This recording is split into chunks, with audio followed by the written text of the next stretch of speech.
Hello, friends. Did you know that nearly 80% of those who watch my videos aren't subscribed? If you enjoy the content, I'd truly appreciate it if you hit that subscribe button. It helps a lot. Also, don't forget to leave a like and share your thoughts in the comments. Your interaction not only supports the channel's growth, but also helps these stories reach more people. Thank you all for being here. By the way, where are you watching from? Let me know in the comments.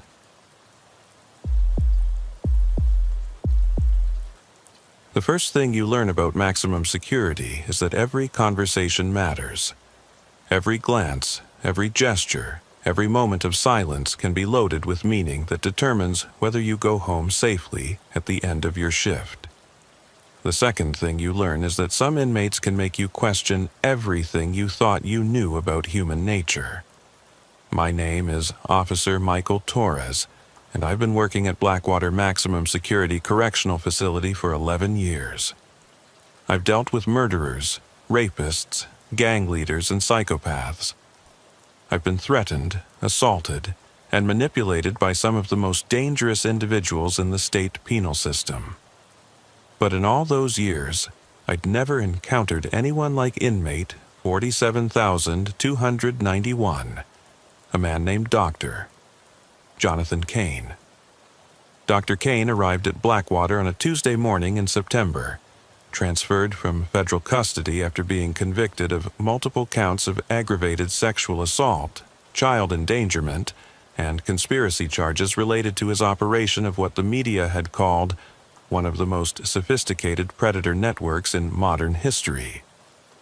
Before his arrest, Kane had been a respected child psychologist with a practice that served some of the wealthiest families in the state. He'd used his professional credentials and personal charisma to gain access to vulnerable children, and had documented his crimes with a level of detail that had horrified even experienced investigators. But what made Kane truly dangerous wasn't just his history of predatory behavior. It was his ability to analyze and manipulate the people around him with the same clinical precision he'd once applied to his victims. The transfer paperwork that arrived with Kane included warnings from federal authorities, psychological assessments from multiple experts, and detailed protocols for managing what they classified as an extremely high-risk manipulative offender. The key points were clear. Kane was highly intelligent, professionally trained in psychological manipulation techniques, and had demonstrated ability to influence both inmates and staff members in previous facilities. He was to be housed in administrative segregation, with minimal contact with other inmates and strictly controlled interactions with staff. But reading about manipulation techniques in a file and experiencing them firsthand are completely different things. My first direct interaction with Kane came 3 days after his arrival, during routine cell inspection in the administrative segregation unit. ADSEG cells are designed for inmates who pose security risks to the general population. They're isolated, monitored, and strictly controlled environments where inmates spend 23 hours per day alone. I approached Kane's cell expecting to find him adjusting to the harsh realities of maximum security confinement. Most new arrivals, especially those coming from federal facilities, require time to adapt to state prison conditions and protocols. Instead, I found Kane sitting calmly at his small desk, writing in a notebook with the kind of focused concentration that suggested he was completely comfortable with his surroundings. "Good afternoon, Officer Torres," Kane said without looking up from his writing. "I understand you're conducting routine cell inspections today." The fact that he knew my name wasn't necessarily surprising. Inmates often learn staff names quickly through observation and communication with other prisoners. But something about his tone and demeanor immediately put me on alert. "Stand up and face the back wall," I instructed, following standard protocol for cell entry. Kane complied immediately, but as he turned away from his desk, he made a comment that stopped me cold. "I notice you're left-handed, Officer Torres. That's relatively uncommon in law enforcement." Only about 10% of police and corrections officers are left-handed. It often indicates certain personality traits and cognitive patterns that can be quite fascinating from a psychological perspective. I was indeed left-handed, but I hadn't written anything or performed any obvious left-handed actions during our brief interaction. How had he identified this detail so quickly? "Face the wall and remain silent during inspection," I replied, but I was already feeling unsettled by his observational abilities.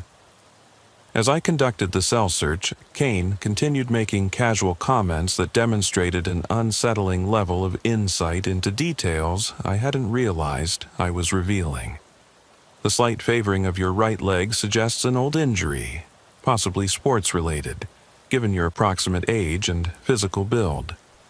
The way you hold your radio indicates extensive experience, but your posture suggests some ongoing tension about this particular assignment." Each observation was accurate, but more disturbing was the clinical tone he used, like a doctor discussing symptoms with a colleague rather than an inmate speaking to a corrections officer. "You have children, Officer Torres, probably school age, based on the way you check your watch. You're concerned about getting home on time for something important." This last comment made my blood run cold.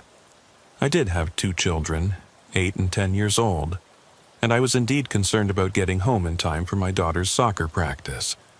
But I hadn't mentioned my family, hadn't displayed any photos, and hadn't done anything that should have revealed personal information. "How do you know about my children?" I asked, abandoning the professional detachment I normally maintained during inmate interactions. Kane turned slightly, not enough to violate protocol, but enough to make brief eye contact. When he smiled, I understood why the federal authorities had included so many warnings in his transfer file. "Officer Torres, I spent 15 years studying human behavior, family dynamics, and psychological patterns. I can read stress indicators, emotional responses, and personal priorities in ways that most people never notice. You display all the classic signs of a devoted father who's trying to balance professional responsibilities with family commitments. Turn around and face the wall. Of course, I apologize if my observations made you uncomfortable. That wasn't my intention." But I knew it had been exactly his intention. Everything about the interaction had been carefully calculated to demonstrate his analytical abilities and establish a psychological advantage. He was showing me that he could see details about my personal life that I thought I was keeping private. I completed the cell inspection quickly and left the ADSEG unit feeling like I'd just been examined under a microscope. That evening, I reviewed Kane's file more thoroughly and discovered additional details that explained his manipulative capabilities. During his federal incarceration, Kane had convinced a correctional counselor to smuggle letters to outside contacts by convincing her that he was providing valuable psychological insights that would help her understand her own troubled teenage son. The counselor had lost her job and faced criminal charges when the letters were discovered to contain coded instructions for witness intimidation. At another facility, Kane had manipulated a corrections officer into providing him with confidential information about other inmates by convincing the officer that he was conducting legitimate psychological research that would improve prison safety. The information had been used to identify and exploit vulnerable inmates for purposes that remained unclear. In both cases, Kane had targeted staff members with personal vulnerabilities. The counselor's concerns about her son, the officer's academic aspirations, and had gradually escalated his requests until he achieved his actual objectives. The pattern was clear. Kane studied the people around him, identified their emotional weak points, and systematically exploited those vulnerabilities to achieve his goals. My second interaction with Kane occurred the following week, during evening medication distribution in ADSEG. Inmates receiving prescribed medications are brought to the unit medical station in shackles and under close supervision, but the process requires brief one-on-one contact between officers and inmates. Kane was receiving anti-anxiety medication prescribed by the facility psychiatrist, and I was assigned to escort him from his cell to the medical station. "Officer Torres," Kane said as I secured his restraints, "I've been thinking about our conversation last week. I hope I didn't cause you any distress with my observations." "Keep walking," I replied, maintaining professional boundaries while escorting him down the corridor. "I realize that my background makes people uncomfortable, and I want you to know that I respect the important work you do here. Corrections officers like yourself are essential to maintaining order and safety in facilities like this." His tone was respectful, almost deferential, but I could sense an underlying agenda in his words. At the medical station, Kane received his medication, and we began the return trip to his cell. That's when he made the comment that would haunt me for weeks. "Officer Torres, I wonder if you've considered the psychological impact of your work environment on your family life. The stress of corrections work can create emotional distance that children often interpret as rejection or disapproval."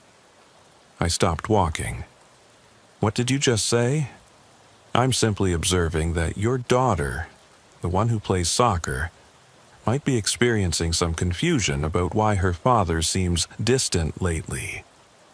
Children that age are very sensitive to changes in parental attention and affection." My heart started racing. I hadn't mentioned which child played soccer, and I certainly hadn't discussed any family dynamics with Kane or any other inmate. "How do you know about my daughter?" Kane's expression became genuinely sympathetic. "Officer Torres, I can see the signs of stress and preoccupation in your behavior. When parents are dealing with work-related anxiety, children often blame themselves for their parents' emotional unavailability. Your daughter is probably wondering if she's done something wrong to make you seem so worried lately." The terrifying thing was that he was right. My daughter had asked me several times in recent weeks if I was angry with her, and I'd been so focused on work stress that I hadn't realized how my mood was affecting her. But how could Kane possibly know these details about my family dynamics? "You need to stop talking about my family." Of course, I apologize if I've overstepped boundaries. I'm simply concerned about the well-being of both officers and their families. The work you do here is difficult, and it can create challenges that extend beyond the facility. I returned Kane to his cell without further conversation, but I couldn't shake the feeling that our interaction had been carefully orchestrated to achieve specific psychological effects. That night, I made a point of spending extra time with my daughter, helping her with homework and listening to her talk about school activities. When she asked if I'd been worried about work lately, I realized that Kane's observations had been accurate enough to prompt genuine concern about my parenting. But how had he gathered such detailed information about my personal life? The answer came the following day when I spoke with Officer Janet Kim, who worked the day shift in ADSEG. "Officer Kim, has inmate Kane asked you any questions about staff members or their families?" Kim looked uncomfortable. "Not directly, but he has made some observations about people that were surprisingly accurate." "What kind of observations?" "Well, he correctly identified that Officer Williams was dealing with financial stress because of the way he checked his phone during breaks. And he somehow knew that Sergeant Davis was having marriage problems, even though Davis never talks about personal issues at work." "How did he know these things?" "That's what's so creepy about him. He pays attention to tiny details that most people never notice. The way someone holds their shoulders when they're stressed, changes in routine behavior, small verbal cues that reveal emotional states." Kim paused, then added, "He told me that corrections officers often underestimate how much personal information they reveal through unconscious behaviors. He said it's like reading a book that people don't realize they're writing." I realized that Kane was conducting systematic psychological analysis of the staff, building detailed profiles of our personalities, stress levels, family situations, and emotional vulnerabilities. He was treating the corrections staff like subjects in a research study, gathering information that could potentially be used for manipulation or exploitation. But the most disturbing aspect was that his observations were accurate. He was identifying real stressors and emotional patterns that we thought we were keeping private. I decided to document these interactions and report them to the shift supervisor. If Kane was building psychological profiles of staff members, it represented a serious security risk that needed to be addressed through official channels. Sergeant Martinez listened to my report and agreed that Kane's behavior warranted additional monitoring and restrictions. "We've dealt with manipulative inmates before," Martinez said. "But this guy sounds like he's operating at a whole different level. I'll contact the facility psychologist and see about implementing additional protocols for managing him." But Martinez also shared information that made the situation even more concerning. "Officer Torres, we received a call yesterday from the federal facility where Kane was previously housed. They wanted to warn us about communication attempts he might make with outside contacts." "What kind of communication attempts?" Apparently, Kane had been using his psychological assessments of staff members to identify potential targets for manipulation by outside associates. He would gather detailed personal information about corrections officers, then pass that information to contacts who would use it for intimidation or coercion. The implications were terrifying. Kane wasn't just manipulating staff members for immediate gratification or minor privileges. He was gathering intelligence that could be used to threaten or harm corrections officers and their families. "Have there been any specific threats made against Blackwater staff?" "Not yet, but the federal authorities recommended that we treat Kane as an ongoing security. Risk to personnel safety, not just facility security." That afternoon, I received additional training on managing high-risk manipulative inmates, including techniques for maintaining professional boundaries, recognizing manipulation attempts, and protecting personal information from analytical observation. But the training also made it clear that inmates like Kane present unique challenges that go beyond traditional security concerns. They don't just threaten physical safety, they threaten psychological well-being and family security in ways that can be difficult to detect and counter. The most important lesson was that effective management of manipulative inmates requires consistent professional boundaries, limited personal disclosure, and systematic documentation of all interactions. I began keeping detailed logs of every contact with Kane, including his comments, observations, and any attempts to gather personal information. I also started varying my routines and behaviors to make it more difficult for him to identify patterns or emotional states. But Kane's most disturbing manipulation attempt came 3 weeks later, during what should have been a routine security check. I was conducting evening rounds in ADSEG when I discovered that Kane had somehow obtained photographs of Blackwater staff members and their families. The photos were displayed on his cell wall like a gallery, with handwritten notes describing personal details about each person's life. There was a photo of Officer Williams with his wife and children at what appeared to be a family barbecue. The accompanying note described Williams' financial difficulties and his wife's part-time job at a local grocery store. There was a photo of Sergeant Davis and a woman I didn't recognize, with notes indicating that Davis was having an extramarital affair and was concerned about his wife discovering the relationship. And there was a photo of me with my children at my daughter's soccer game, with notes describing my work schedule, my family's routine activities, and my concerns about balancing professional and personal responsibilities. "Kane, where did you get these photographs?" He looked up from his desk with the same calm expression I'd seen during our previous interactions. Officer Torres, I think you'll find that these images are publicly available through social media platforms and other online sources. I haven't violated any facility rules by possessing them. How did you access social media from AdSeg? I didn't need direct access. There are numerous ways for inmates to obtain information about staff members through the legitimate channels, including legal correspondence, family visits, and research assistance provided by outside contacts.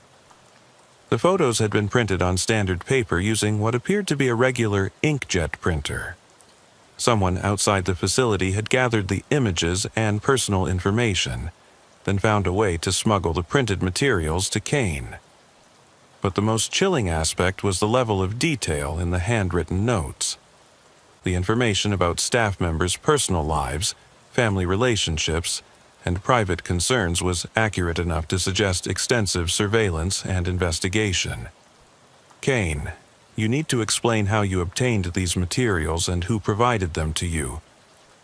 Officer Torres, I understand your concern, but I believe you'll find that I haven't violated any specific facility regulations. These are publicly available images and information that anyone could access through legal means. The possession of staff photographs and personal information represents a security threat and potential intimidation. Kane's expression became more serious. Officer Torres, I want to assure you that I have no intention of using this information to threaten or harm anyone. My interest is purely academic. I'm conducting psychological research on the effects of correctional environments on staff behavior and family dynamics. This isn't research, this is stalking. I understand why you might perceive it that way, but from a professional perspective, this type of observational analysis is consistent with legitimate psychological research methodologies. I confiscated the photographs and notes immediately and reported the incident to facility administration. The discovery prompted a comprehensive investigation into how Kane had obtained the materials and whether other inmates had access to similar information. The investigation revealed that Kane had been corresponding with outside contacts who were conducting systematic surveillance of Blackwater staff and their families. The contacts included private investigators, former associates from his professional practice, and individuals with connections to organized crime networks. The purpose of the surveillance appeared to be gathering information that could be used to identify and exploit vulnerabilities among corrections staff, potentially facilitating future manipulation, coercion, or intimidation efforts. But the investigation also revealed that Kane's activities were part of a larger pattern of behavior that extended beyond individual manipulation. He was building a comprehensive database of information about correctional facilities, staff members, security protocols, and operational procedures. Federal authorities believed that Kane was working with outside associates to develop strategies for compromising correctional security through psychological manipulation rather than traditional physical methods. Instead of attempting to escape or smuggle contraband, Kane was trying to establish long-term control over staff members through emotional manipulation, personal intimidation, and systematic exploitation of psychological vulnerabilities. The scope and sophistication of his operation required immediate action to protect both staff safety and facility security. Kane was transferred to federal supermax custody within 48 hours of the investigation's conclusions.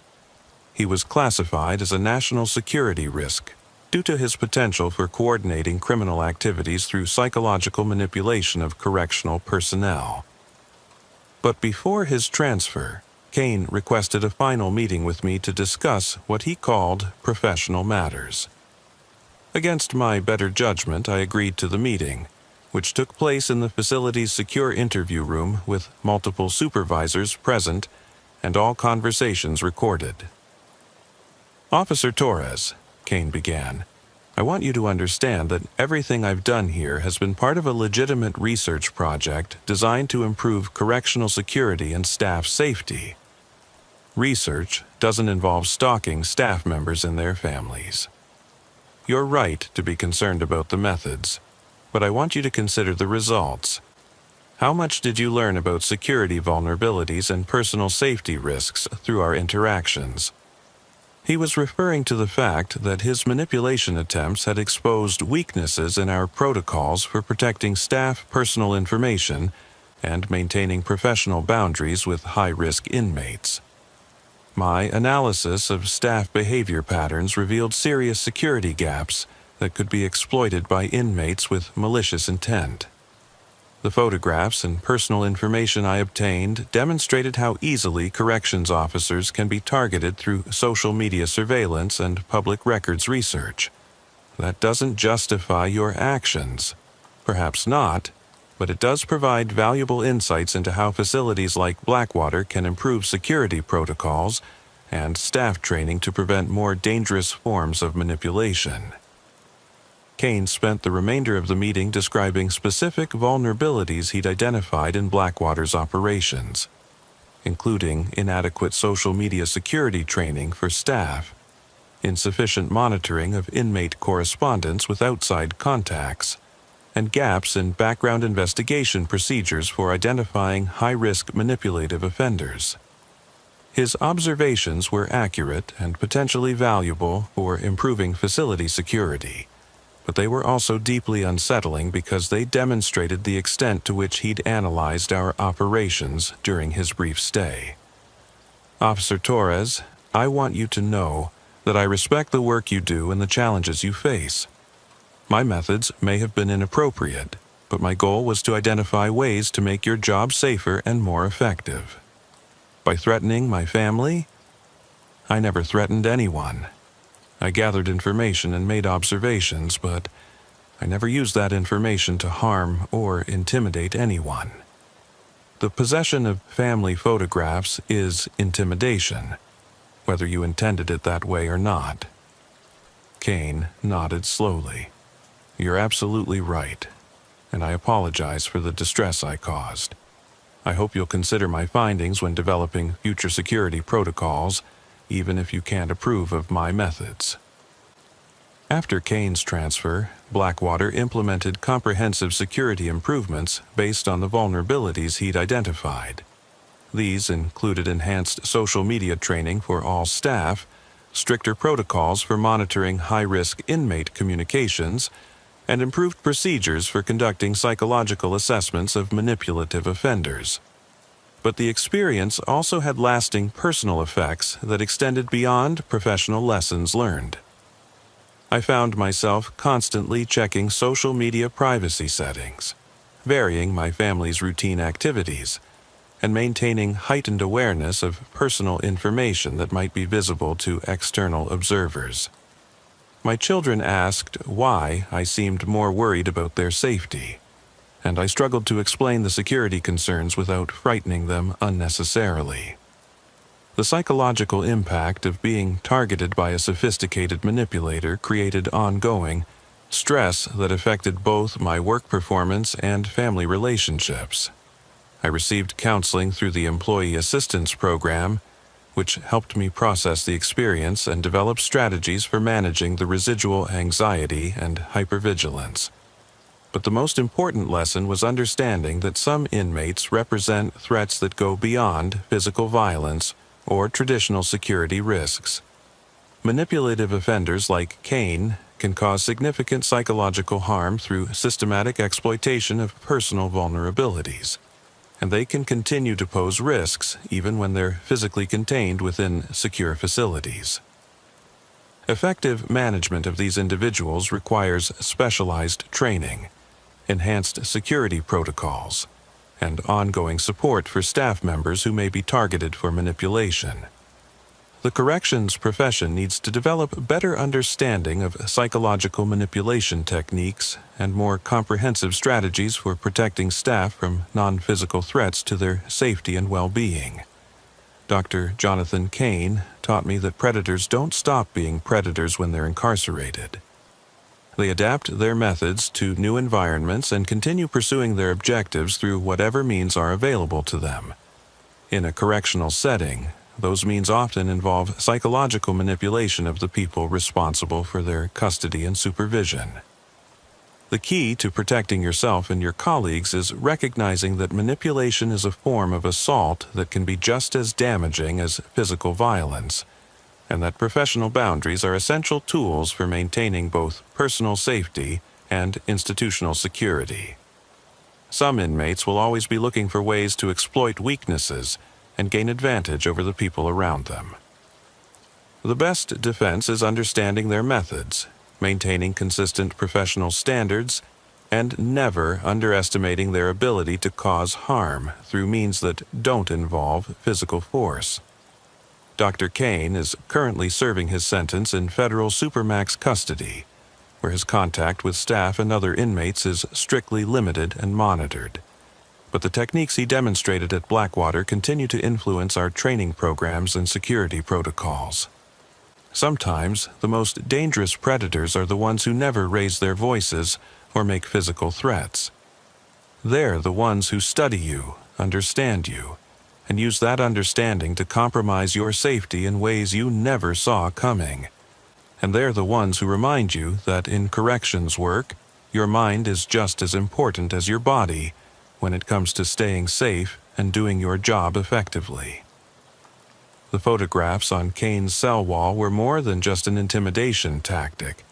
They were a demonstration that nowhere is truly private, and that personal information is a form of vulnerability that can be weaponized by those who understand how to use it.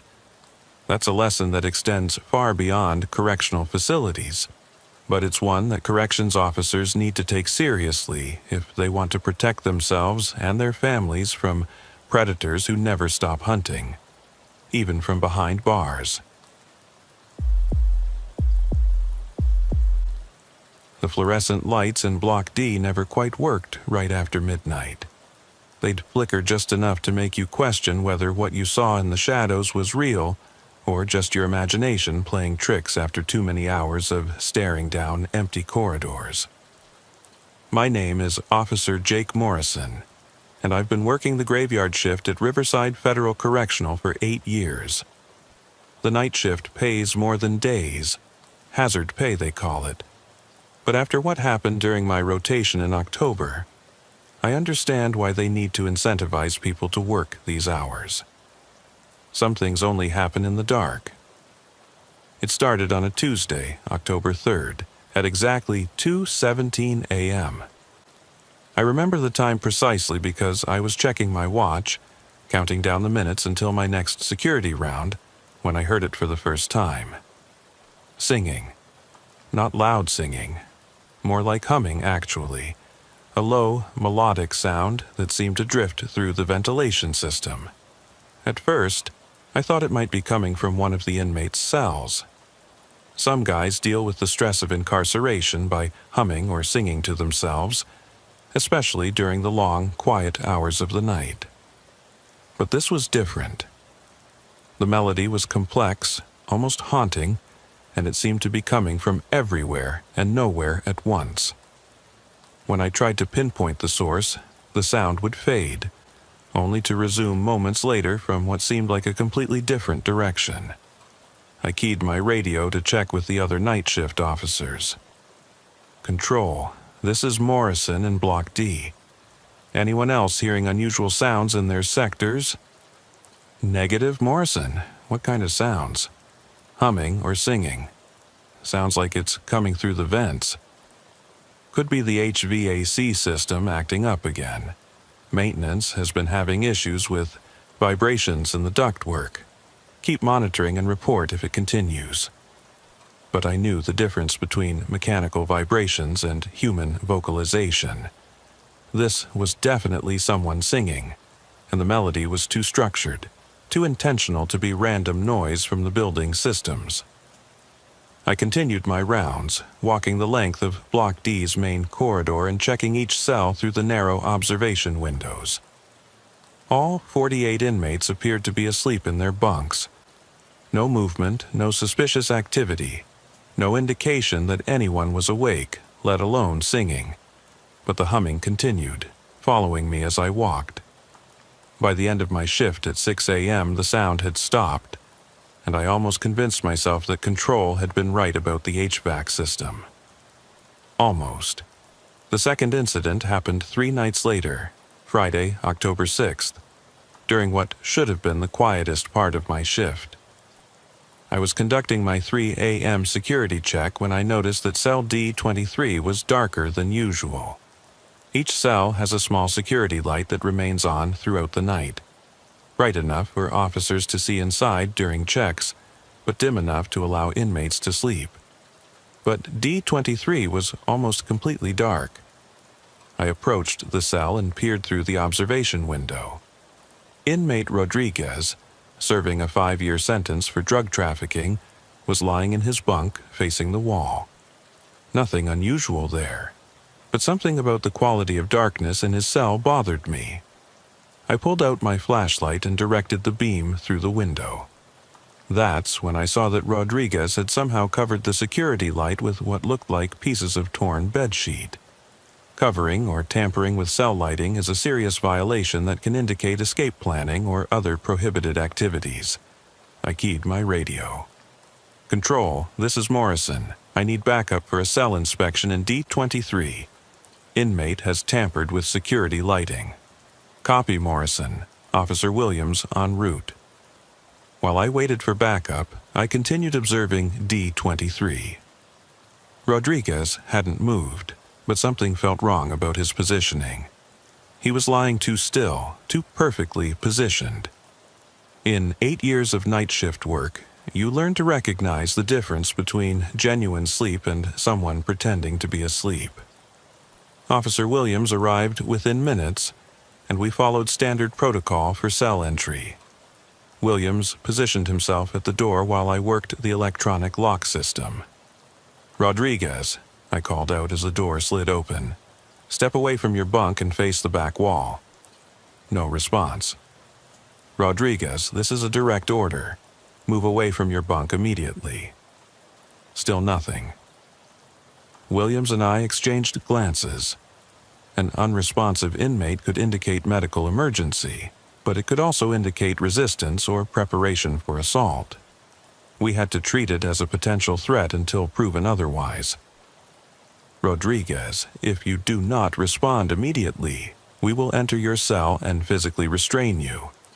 Finally, Rodriguez stirred and sat up slowly. But when he turned toward us, something was wrong with his eyes. They reflected the light from our flashlights like an animal's eyes in the dark. Too bright, too intense. "Sorry, officers," Rodriguez said, his voice oddly calm. "I was having trouble sleeping. The light was bothering me." "You know, covering the security light is a violation," Williams said. "Why didn't you request a sleep mask from medical?" Rodriguez smiled, but the expression didn't reach those strangely reflective eyes. "I didn't think it would be a problem. I'll remove the covering right away." As Rodriguez stood up to remove the makeshift covering from the light fixture, I noticed something else that made my skin crawl. The walls of his cell were covered with what looked like drawings or symbols, scratched into the paint with something sharp. But in the dim light, I couldn't make out the details. "What's this artwork, Rodriguez?" I asked, directing my flashlight at the wall markings. "Just keeping myself occupied, officer. Drawing helps me relax." But as my flashlight beam moved across the walls, I realized these weren't random drawings.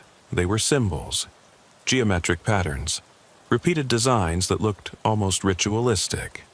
And they were everywhere. The walls, the ceiling, even scratched into the metal frame of his bunk. "You'll need to come with us for questioning," Williams said. "This level of cell modification requires investigation." Rodriguez nodded agreeably, but as we escorted him out of his cell, I heard it again, that same haunting melody I'd heard 3 nights earlier. But this time I was certain it was coming from Rodriguez himself. He was humming under his breath, so quietly that only someone standing right next to him could hear it. The questioning session in the administrative office revealed more questions than answers. Rodriguez claimed the symbols were personal artwork with no specific meaning. He said the humming was just a habit he'd developed to help himself relax. He apologized for covering the security light and promised it wouldn't happen again. But there was something about his demeanor that bothered both Williams and me. He was too compliant, too agreeable. In my experience, inmates who get caught violating regulations usually show some combination of defensiveness, anger, or genuine remorse. Rodriguez showed none of these emotions. He answered our questions with the detached politeness of someone discussing the weather, and those eyes still had that strange reflective quality that I couldn't explain. We returned Rodriguez to his cell with a formal reprimand and a note in his file about the security light violation, but I made a mental note to pay special attention to D23 during future rounds. The third incident happened exactly 1 week later, and it's when I realized we weren't dealing with isolated behavioral issues. October 13th, Friday the 13th, though I didn't make that connection until later, started like any other night shift. Evening count had gone smoothly. Inmates were secured in their cells, and the facility had settled into its usual nighttime routine. But at 1:33 a.m., the emergency alarm system activated. Not the general alarm that indicates a facility-wide emergency, but the medical emergency signal that alerts all staff to respond to a specific location for immediate assistance. The location code indicated Block D, my block. I immediately began running through the corridor, checking each cell to identify the source of the emergency. Behind me, I could hear the rapid footsteps of additional officers responding to the alarm. But as I checked cell after cell, I found nothing that would trigger a medical emergency. Every inmate appeared to be sleeping peacefully in their bunks. No signs of distress, injury, or unusual activity. "Morrison, what's your status?" came the voice of Sergeant Davis through my radio. "I can't locate the source of the emergency signal. All inmates appear secure and stable." The alarm definitely originated from Block D. "Keep searching." I continued my inspection, but something about the inmates' positioning caught my attention. They were all lying in exactly the same position, on their backs, arms folded across their chests, staring straight up at the ceiling. All 48 of them. In 8 years of corrections work, I'd never seen anything like it. Inmates sleep in all kinds of positions, and it would be virtually impossible for them to coordinate sleeping positions without extensive communication and planning. But there they were, 48 men lying in identical positions like they were following some kind of script.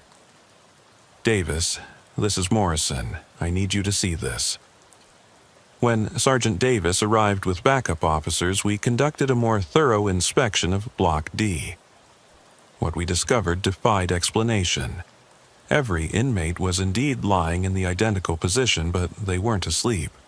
Their eyes were open, staring at the ceiling, but they weren't responsive to our voices or flashlight beams. They appeared to be in some kind of trance state. "Medical emergency in Block D," Davis radioed to control. "All inmates appear to be in altered mental states. Request immediate medical response." Dr. Patricia Chen, the night shift medical officer, arrived within minutes and began examining the inmates. She checked pulse rates, pupil responses, and vital signs, but couldn't find any medical explanation for their condition. "Their vital signs are normal," Dr. Chen reported. "Heart rates, blood pressure, breathing. Everything appears stable, but they're definitely not responding to external stimuli." And then, at exactly 2:47 a.m., they all snapped out of it simultaneously.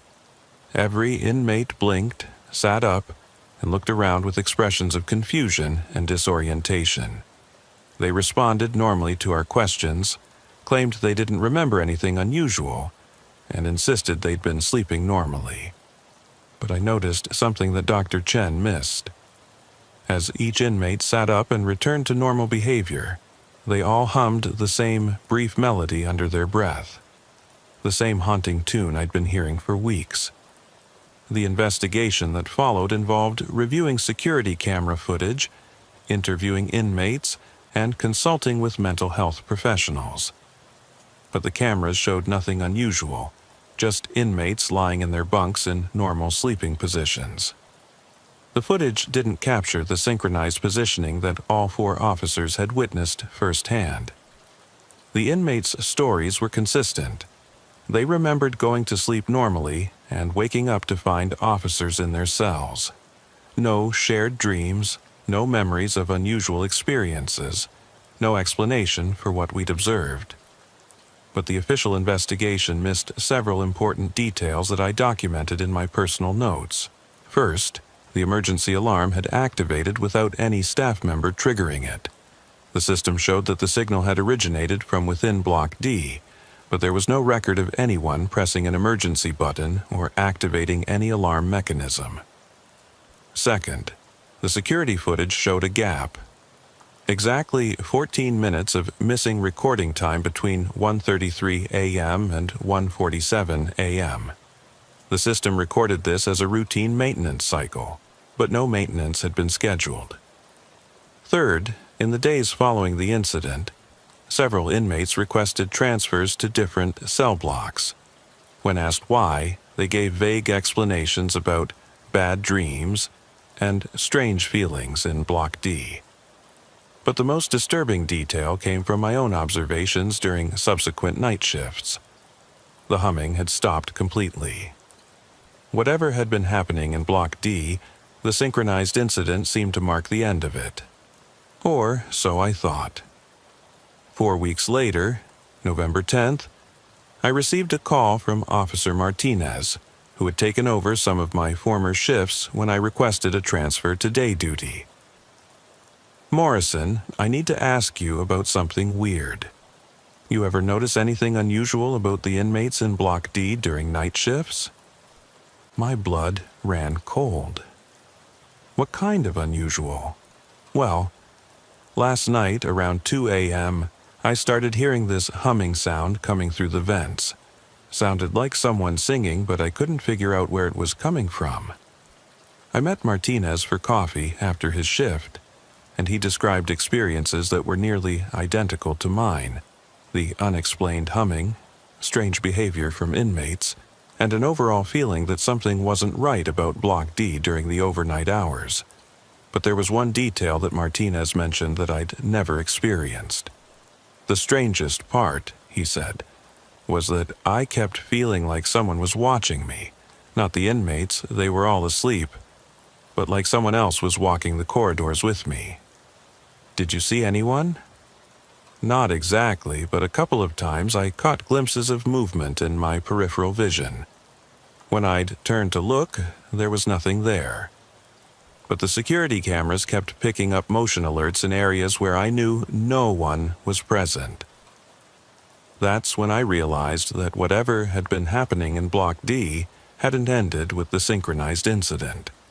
It had evolved. I decided to do some research into the history of Riverside Federal Correctional, focusing specifically on Block D. What I discovered in the facility's archived records explained everything and made everything worse at the same time. Block D had been the site of a tragic incident 23 years earlier, before I'd started working at the facility.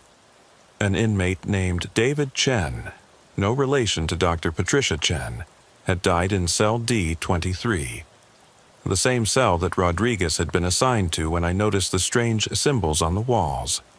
Chen had been serving a sentence for armed robbery, but according to the incident reports, he'd developed severe mental health issues during his incarceration. He'd begun claiming that he could hear voices coming through the ventilation system, telling him to perform rituals and ceremonies in his cell. The night he died, Chen had somehow managed to cover the security light in his cell, and had spent hours carving symbols into the walls. When officers found him the next morning, he was lying on his back with his arms folded across his chest, staring at the ceiling. The cause of death was listed as sudden cardiac arrest, though the autopsy found no underlying heart condition. But the most chilling detail was in the security report filed by the officer who discovered Chen's body. Officer Williams, the same Williams who had assisted me with the Rodriguez incident, had reported hearing unusual humming sounds coming from D23 in the hours before Chen's death. The report noted that Chen had been humming a complex, haunting melody that seemed to continue even after he died, though this detail was attributed to Officer Williams' emotional distress following the discovery. I realized that the symbols Rodriguez had carved into the walls of D23 were identical to the symbols David Chen had carved 23 years earlier. Somehow, the pattern was repeating itself. But Rodriguez was still alive, still serving his sentence in a different block after requesting a transfer. Whatever had happened to David Chen hadn't happened to Rodriguez, at least not yet. I decided to speak with Dr. Patricia Chen about the historical incident and my recent experiences. As the facility's chief medical officer, she had access to psychiatric records and medical histories that might explain the connection. "Officer Morrison," Dr. Chen said when I met with her, "I've been hoping someone would come to me about the incidents in Block D. I've been documenting unusual patterns for months." She showed me medical records indicating that inmates assigned to cells in Block D showed higher rates of sleep disturbances, anxiety, and requests for psychiatric consultation than inmates in other blocks. The pattern had been consistent for years, but had become more pronounced recently. "I think there's something about the physical environment in Block D that affects certain individuals," Dr. Chen explained. "The ventilation system in that block is different from the rest of the facility. It was designed in the 1970s and has never been fully upgraded. The air circulation patterns create acoustic phenomena that could potentially influence susceptible individuals." "Are you saying the building itself is causing these experiences?" "I'm saying that certain combinations of environmental factors, acoustic properties, air circulation, lighting conditions, can create psychological effects that might explain what you and other officers have been experiencing." But Dr. Chen's rational explanation didn't address the most disturbing aspect of the situation: the apparent ability of these environmental factors to coordinate behavior among multiple individuals simultaneously. The synchronized incident remained unexplained, even if the individual experiences could be attributed to environmental influences. I requested a permanent transfer to day shift, which was approved without question. But I continued following up on developments in Block D through conversations with night shift officers. Over the following months, 3 more inmates requested transfers out of Block D, all citing sleep disturbances and strange feelings. 2 night shift officers also requested schedule changes, though they didn't provide specific explanations. But the most significant development came 6 months later, when Rodriguez was found dead in his new cell in Block A. The circumstances were eerily similar to David Chen's death 23 years earlier. Rodriguez was discovered lying on his back with his arms folded across his chest, staring at the ceiling. The cause of death was sudden cardiac arrest in an individual with no history of heart problems, and his new cell walls were covered with the same symbols he'd carved in D23. The official investigation concluded that Rodriguez had died of natural causes, possibly related to the stress of incarceration and underlying mental health issues. But the investigating officers noted that he'd been humming quietly to himself in the hours before his death, the same haunting melody that had become familiar to night shift officers in Block D. I left Riverside Federal Correctional 3 months after Rodriguez's death and took a position with the County Sheriff's Department. I work days now, and I sleep better at night. But I still think about those weeks in Block D, and I still wonder what might have happened if I'd understood sooner what I was dealing with. Could Rodriguez have been saved if we'd recognized the signs earlier? Was David Chen's death really natural, Or was something else happening in that block that we still don't understand? The rational part of my mind accepts Dr. Chen's explanation about environmental factors and psychological influences. Buildings can have effects on human behavior, especially in high-stress environments like correctional facilities. But the part of my mind that walked those corridors during the darkest hours of the night knows that there was something else happening in Block D. Something that couldn't be explained by ventilation systems or acoustic phenomena. Something that only happened in the dark when the fluorescent lights flickered just enough to make you question what you were really seeing in the shadows. I still get calls occasionally from officers working night shifts at various facilities. They describe similar experiences: unexplained sounds, coordinated behavior among inmates, feelings of being watched by unseen observers. I listen to their stories and offer what advice I can, but mostly I just validate their experiences and remind them to trust their instincts. Because in corrections work, your instincts are often the only thing standing between you and situations that can't be explained by training manuals or official procedures. And sometimes the most important thing you can do is recognize when you're dealing with something that happens only in the dark, and make sure you're not working alone when the lights start to flicker. The night shift at any correctional facility is challenging enough without having to deal with phenomena that exist at the intersection of human psychology, environmental influences, and the kind of mysteries that can only be fully understood by those who've experienced them firsthand. But if you find yourself working nights in a facility where inmates start humming the same melody, where security cameras develop gaps in their recordings, and where the emergency alarms activate themselves, remember David Chen and Rodriguez, and don't ignore the signs. Because some things that happen in the dark are warnings, and some warnings are worth heeding before it's too late to transfer to day shift. And if you ever find yourself assigned to Block D at Riverside Federal Correctional, request a different assignment. Trust me on this one. Some mysteries are better left unexplored, especially during the hours when most of the world is safely asleep and you're walking empty corridors with nothing but a radio and your own observations to keep you company. The dark has its own rules, and in places like correctional facilities, those rules don't always align with the ones we learn in training. Sometimes, the most professional thing you can do is acknowledge that there are limits to what training can prepare you for. And some experiences require you to trust instincts you didn't know you had. Stay safe, stay alert, and if you hear humming in the vents, don't try to find the source alone. The morning of August 14th started with what we call in corrections a red flag day. Too many small incidents that individually seem manageable, but collectively suggest that something bigger is building beneath the surface. It was 6:47 a.m. when I received the first radio call that would ultimately lead to the most violent 24 hours in my 15-year career at Riverside State Correctional Facility.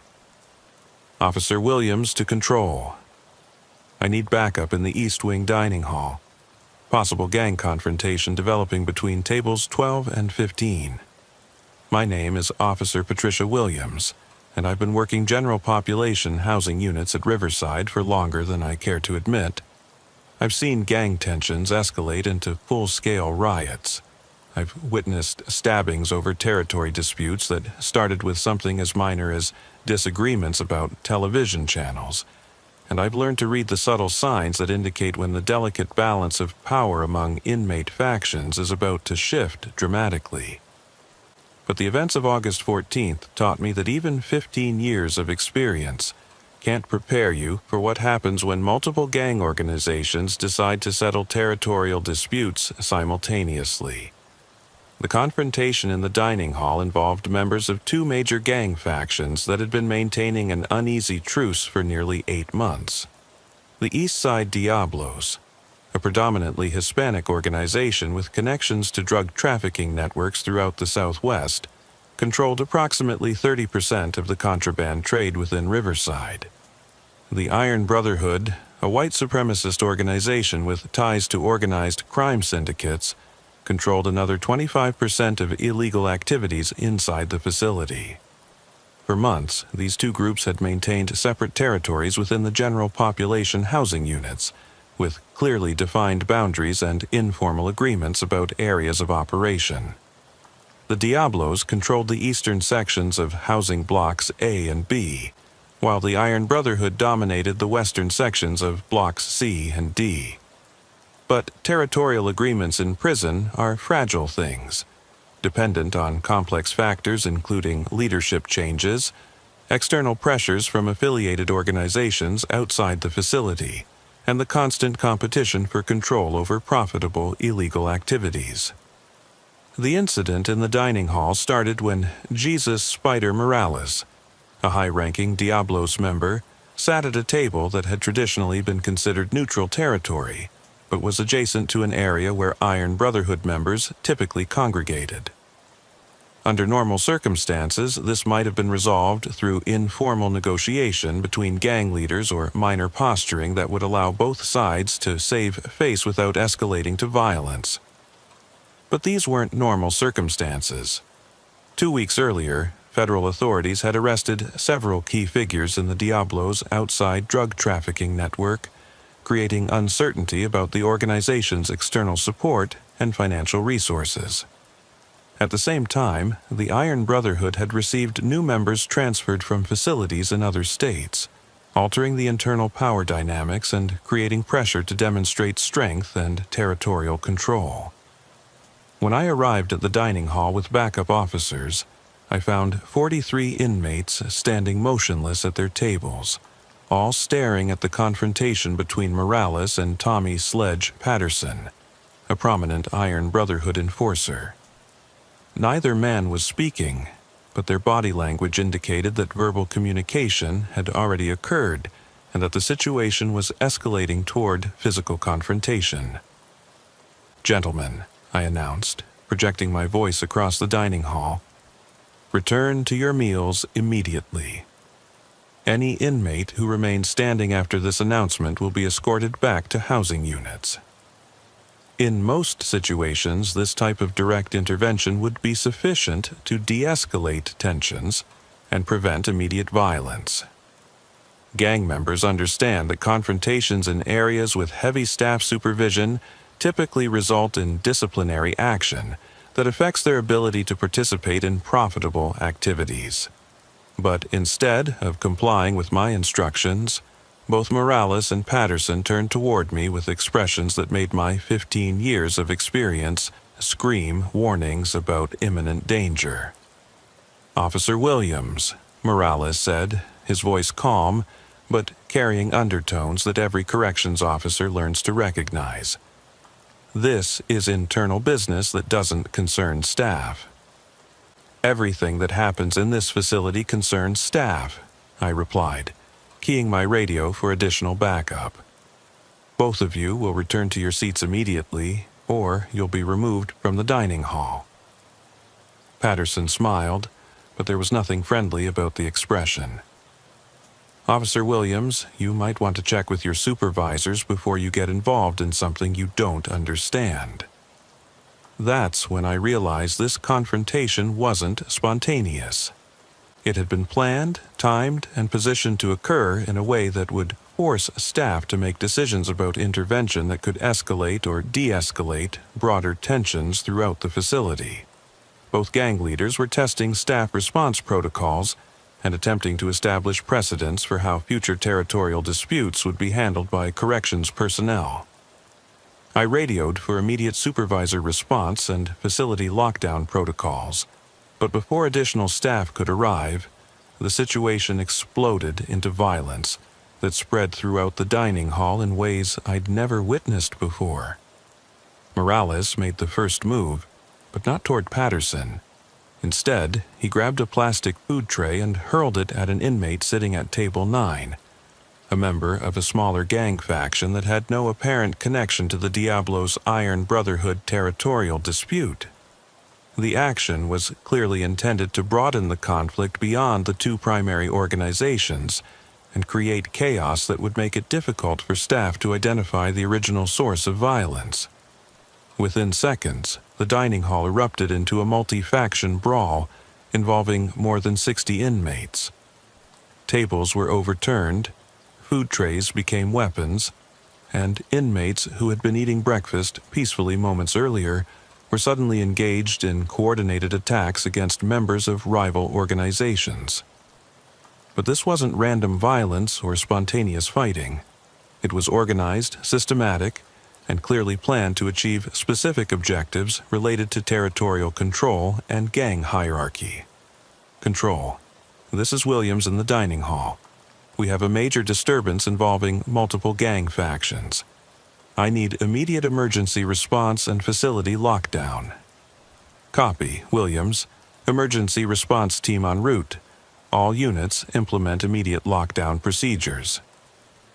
As emergency alarms activated throughout Riverside, I positioned myself near the dining hall exit to prevent inmates from carrying the violence into other areas of the facility.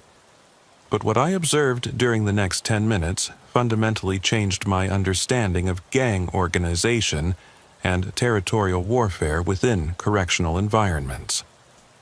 The violence wasn't chaotic, it was choreographed.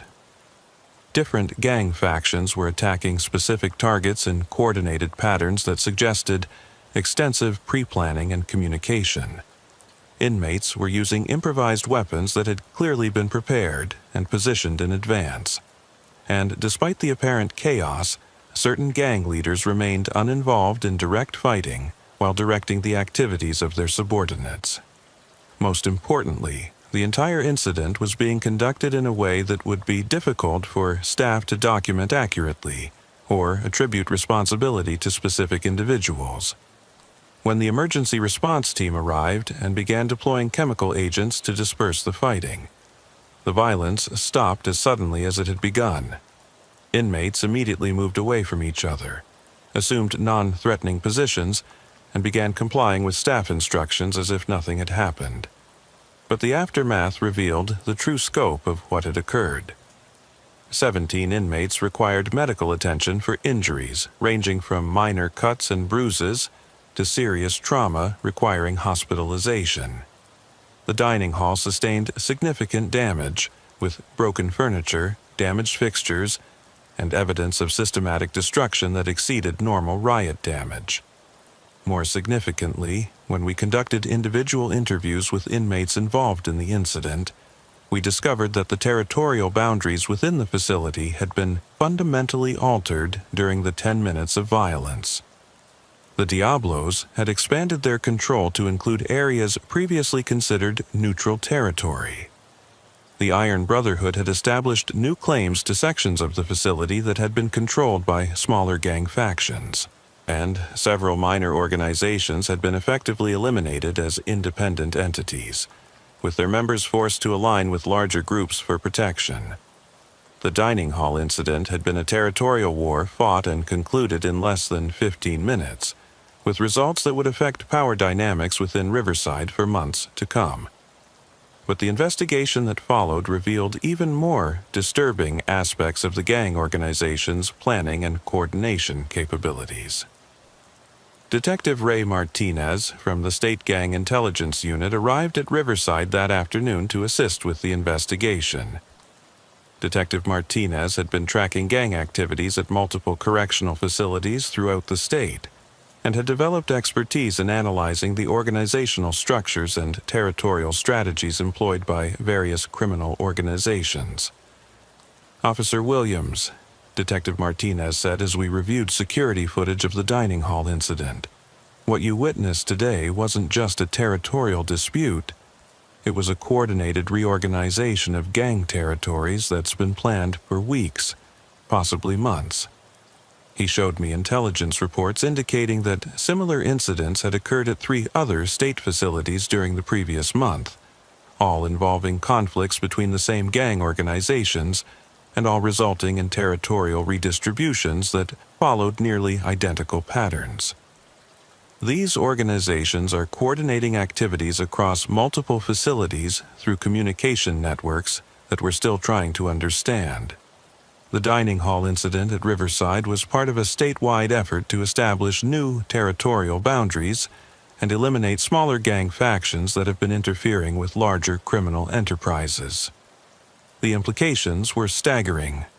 We weren't dealing with isolated gang conflicts, but with systematic reorganization efforts that involved coordination between inmates at different facilities and external criminal organizations.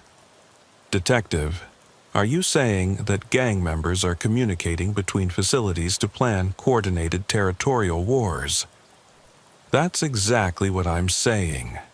And we believe they're using methods that go beyond traditional communication channels like mail, phone calls, and visitor contacts.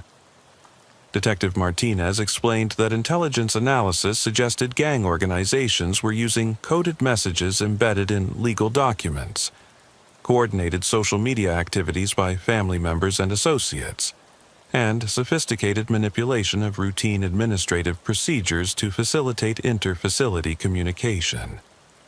They were also using transfer requests, medical appointments, and court appearances to enable face-to-face meetings between gang leaders from different facilities. The dining hall incident was timed to coincide with similar actions at other facilities because the gang organizations wanted to prevent corrections administrators from transferring key leaders to disrupt their plans. But the most disturbing aspect of Detective Martinez's briefing was his assessment of the gang organization's future objectives. Officer Williams, we believe these territorial reorganizations are preparation for larger criminal enterprises that will involve coordinated activities between incarcerated members and outside criminal networks. The gangs are consolidating control within facilities so they can more effectively coordinate drug trafficking, weapons smuggling, and other activities that generate revenue for outside organizations. Are you talking about escape attempts? Not necessarily. We think they're planning to use their enhanced territorial control to establish more sophisticated contraband smuggling operations, coordinate witness intimidation efforts related to ongoing criminal cases, and potentially facilitate criminal activities that extend far beyond individual facilities. The investigation continued for several weeks, but the immediate priority was preventing additional violence and re-establishing staff control over facility operations. Riverside implemented enhanced security protocols, including modified housing assignments, increased surveillance of known gang members, and restricted movement patterns that would make it more difficult for different organizations to coordinate activities. But these measures also revealed the extent to which gang territorial control had become embedded in the facility's daily operations. We discovered that gang organizations had been influencing housing assignments, work detail selections, and program participation through informal agreements with staff members who either didn't recognize the manipulation or had been compromised through various forms of coercion. Certain areas of the facility had become effectively controlled by gang organizations, with staff members unconsciously adapting their patrol patterns and supervision activities to accommodate gang territorial boundaries. The commissary system had been compromised to facilitate contraband distribution, with gang members using legitimate purchases to disguise illegal transactions and territory maintenance activities. Even routine administrative procedures like disciplinary hearings and grievance processes had been influenced by gang political considerations that affected how conflicts were resolved and punishment was distributed. The scope of gang influence required comprehensive reform of facility operations, but it also created immediate security risks as we attempted to reassert staff control over gang-dominated areas. 3 days after the dining hall incident, we encountered the first major test of our enhanced security protocols when gang members attempted to organize a work strike that would have shut down facility operations and demonstrated their ability to coordinate collective action. The strike was planned to begin during the morning shift change, when staffing levels are temporarily reduced and communication between different areas of the facility becomes more challenging.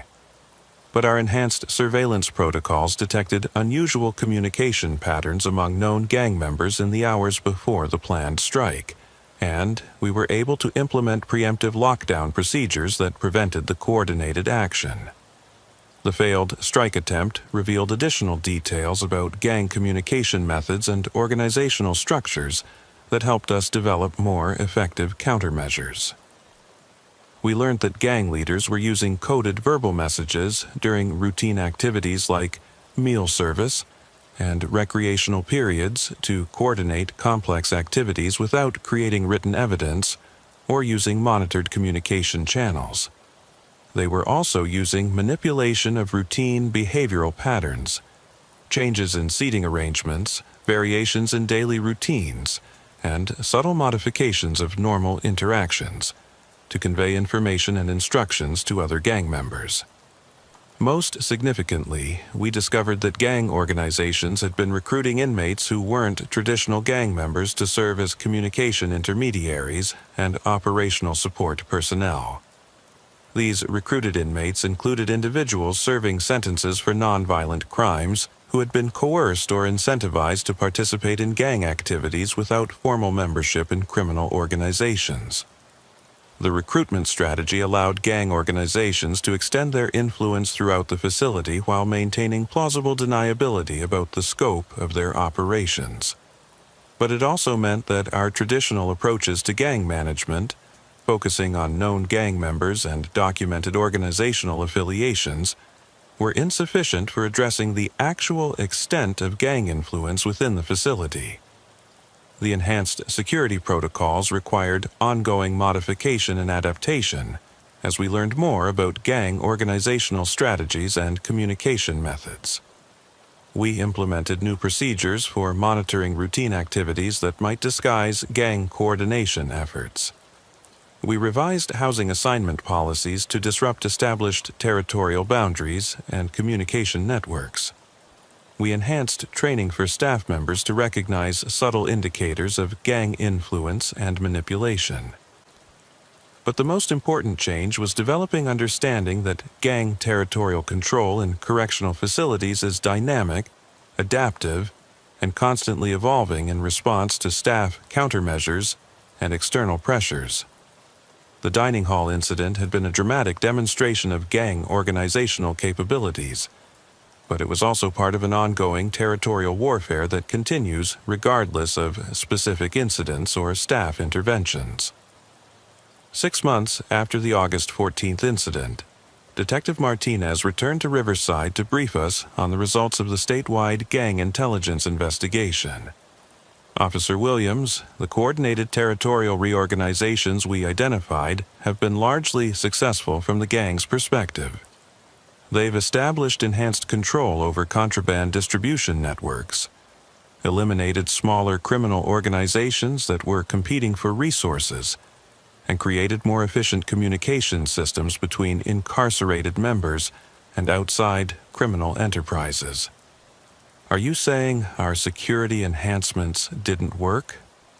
I'm saying that gang organizations are adaptive and resilient. Your enhanced protocols disrupted specific operations and prevented some coordinated activities, but they also forced the gangs to develop more sophisticated methods that are harder to detect and counter. Detective Martinez showed me intelligence reports indicating that gang organizations had responded to enhanced security measures by developing new communication methods, recruiting different types of personnel, and modifying their territorial strategies to work within the constraints imposed by increased surveillance. The good news is that your protocols have made gang operations more difficult and less efficient. The bad news is that they've also made gang activities harder for us to monitor and understand. So, what's the next step? Continued vigilance, ongoing adaptation of security protocols, and recognition that managing gang territorial control is an ongoing process rather than a problem that can be solved definitively. Detective Martinez's assessment was sobering but realistic. Gang territorial warfare in correctional facilities is a complex, evolving challenge that requires constant attention and adaptive responses. But the August 14th incident also taught me important lessons about the nature of institutional control and the limits of staff authority in environments where criminal organizations have established territorial influence. The most significant lesson was that gang territorial control develops gradually and often invisibly, through small compromises and minor accommodations that individually seem insignificant but collectively create substantial shifts in the balance of power within facilities. Staff members need training to recognize these gradual changes and understand how routine decisions about housing assignments, work details, and disciplinary actions can inadvertently support gang territorial objectives. We also need better understanding of how gang organizations adapt their strategies in response to security countermeasures, and how our own protocols can sometimes create unintended opportunities for gang coordination and territorial expansion.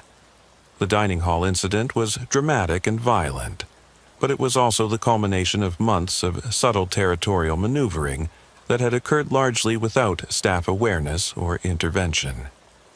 If we had recognized the early signs of gang territorial reorganization, we might have been able to prevent the violence and disruption that occurred on August 14th. But recognizing those early signs requires understanding that gang territorial warfare isn't just about dramatic confrontations and obvious violence. It's about gradual establishment of influence and control through patient manipulation of institutional systems and procedures. I still work at Riverside State Correctional, and I still deal with gang territorial issues on a daily basis. But my approach to these challenges has been fundamentally changed by the events of August 14th and the investigation that followed. I pay more attention to subtle patterns and minor changes that might indicate gang organizational activity.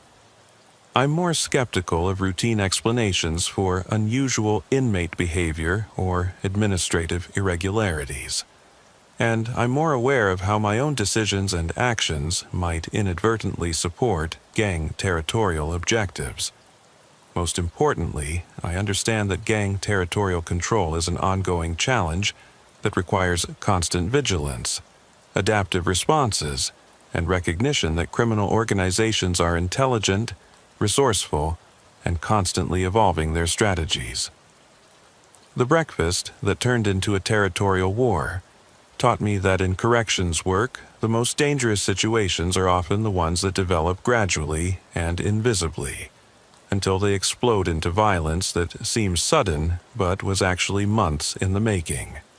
And it taught me that maintaining institutional control requires understanding not just what inmates are doing, but why they're doing it, and how their activities fit into larger organizational strategies that extend far beyond individual facilities. The red flag warnings I received on the morning of August 14th weren't just indicators of immediate danger. They were symptoms of systematic territorial reorganization that had been occurring for months without adequate staff recognition or response.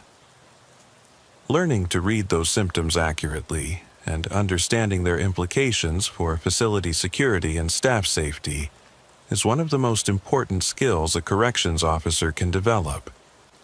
Because in environments where criminal organizations are competing for territorial control, the difference between maintaining order and losing control can depend on recognizing warning signs that are easily overlooked until it's too late to prevent the violence that follows. The dining hall at Riverside was repaired and returned to normal operations within a week of the August 14th incident.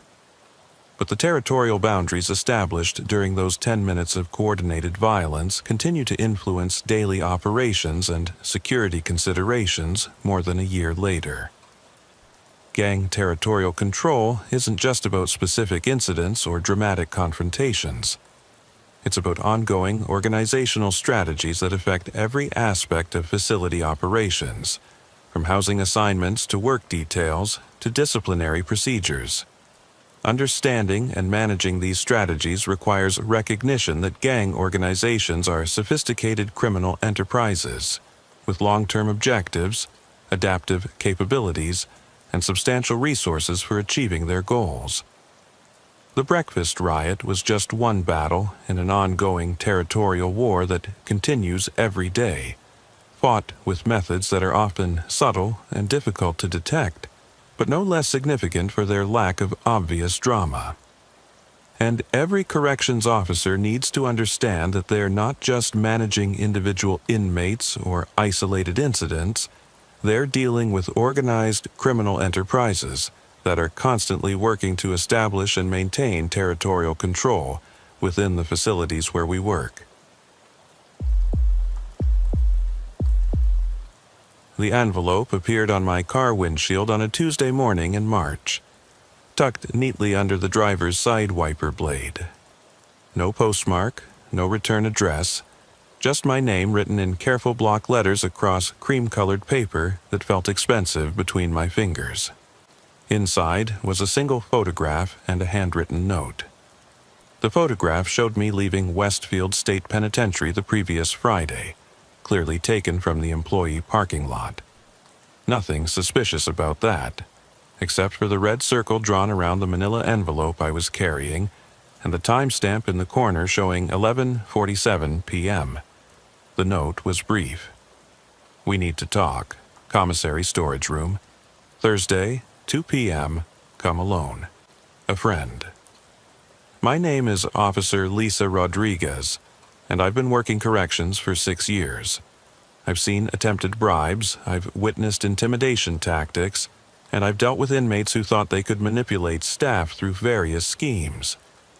But I'd never been personally targeted until that envelope appeared on my windshield. The problem was, I had no idea what the photograph was supposed to prove, or why someone thought it was significant enough to warrant anonymous contact. The manila envelope shown in the picture was part of my routine duties. Every Friday night I collected incident reports from the day shift supervisors and delivered them to the administrative office for weekend processing. It was standard procedure, completely legitimate, and documented in my duty logs. But someone had taken the time to photograph me, develop the image, and deliver it to my personal vehicle. That level of effort suggested serious intent, and in the corrections environment, serious intent usually meant serious trouble. I spent the next 2 days analyzing every aspect of my recent activities, trying to identify anything that might appear suspicious to an outside observer. Had I been in the wrong place at the wrong time? Had I witnessed something without realizing its significance? Was someone trying to implicate me in something I knew nothing about? By Thursday morning, I decided to keep the appointment in the commissary storage room. Not because I trusted the anonymous contact, but because I needed to understand what kind of situation I was being drawn into. The commissary storage room is located in the basement level of Westfield State Penitentiary, accessible through a service corridor that connects the main kitchen to the inmate store operations. It's not a high-security area, but it's also not somewhere staff members typically have business, unless they're conducting inventory or maintenance activities. I arrived at exactly 2 p.m., my radio positioned for quick access, and my duty weapon secured in its holster. The storage room door was propped open with a cardboard box, and I could hear someone moving around inside. "Officer Rodriguez?" The voice belonged to someone I recognized but couldn't immediately place. "Please come in and close the door behind you." I stepped into the storage room and found myself face-to-face with Detective Carmen Hayes from the State Bureau of Investigation.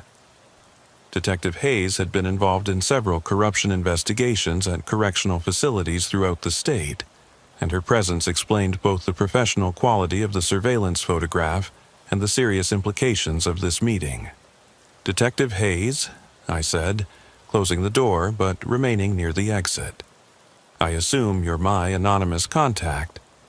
I apologize for the dramatic approach, Officer Rodriguez, but we needed to establish contact without drawing attention from facility staff or administration. We have reason to believe that several employees at Westfield are involved in organized criminal activity, and we need your help to document it."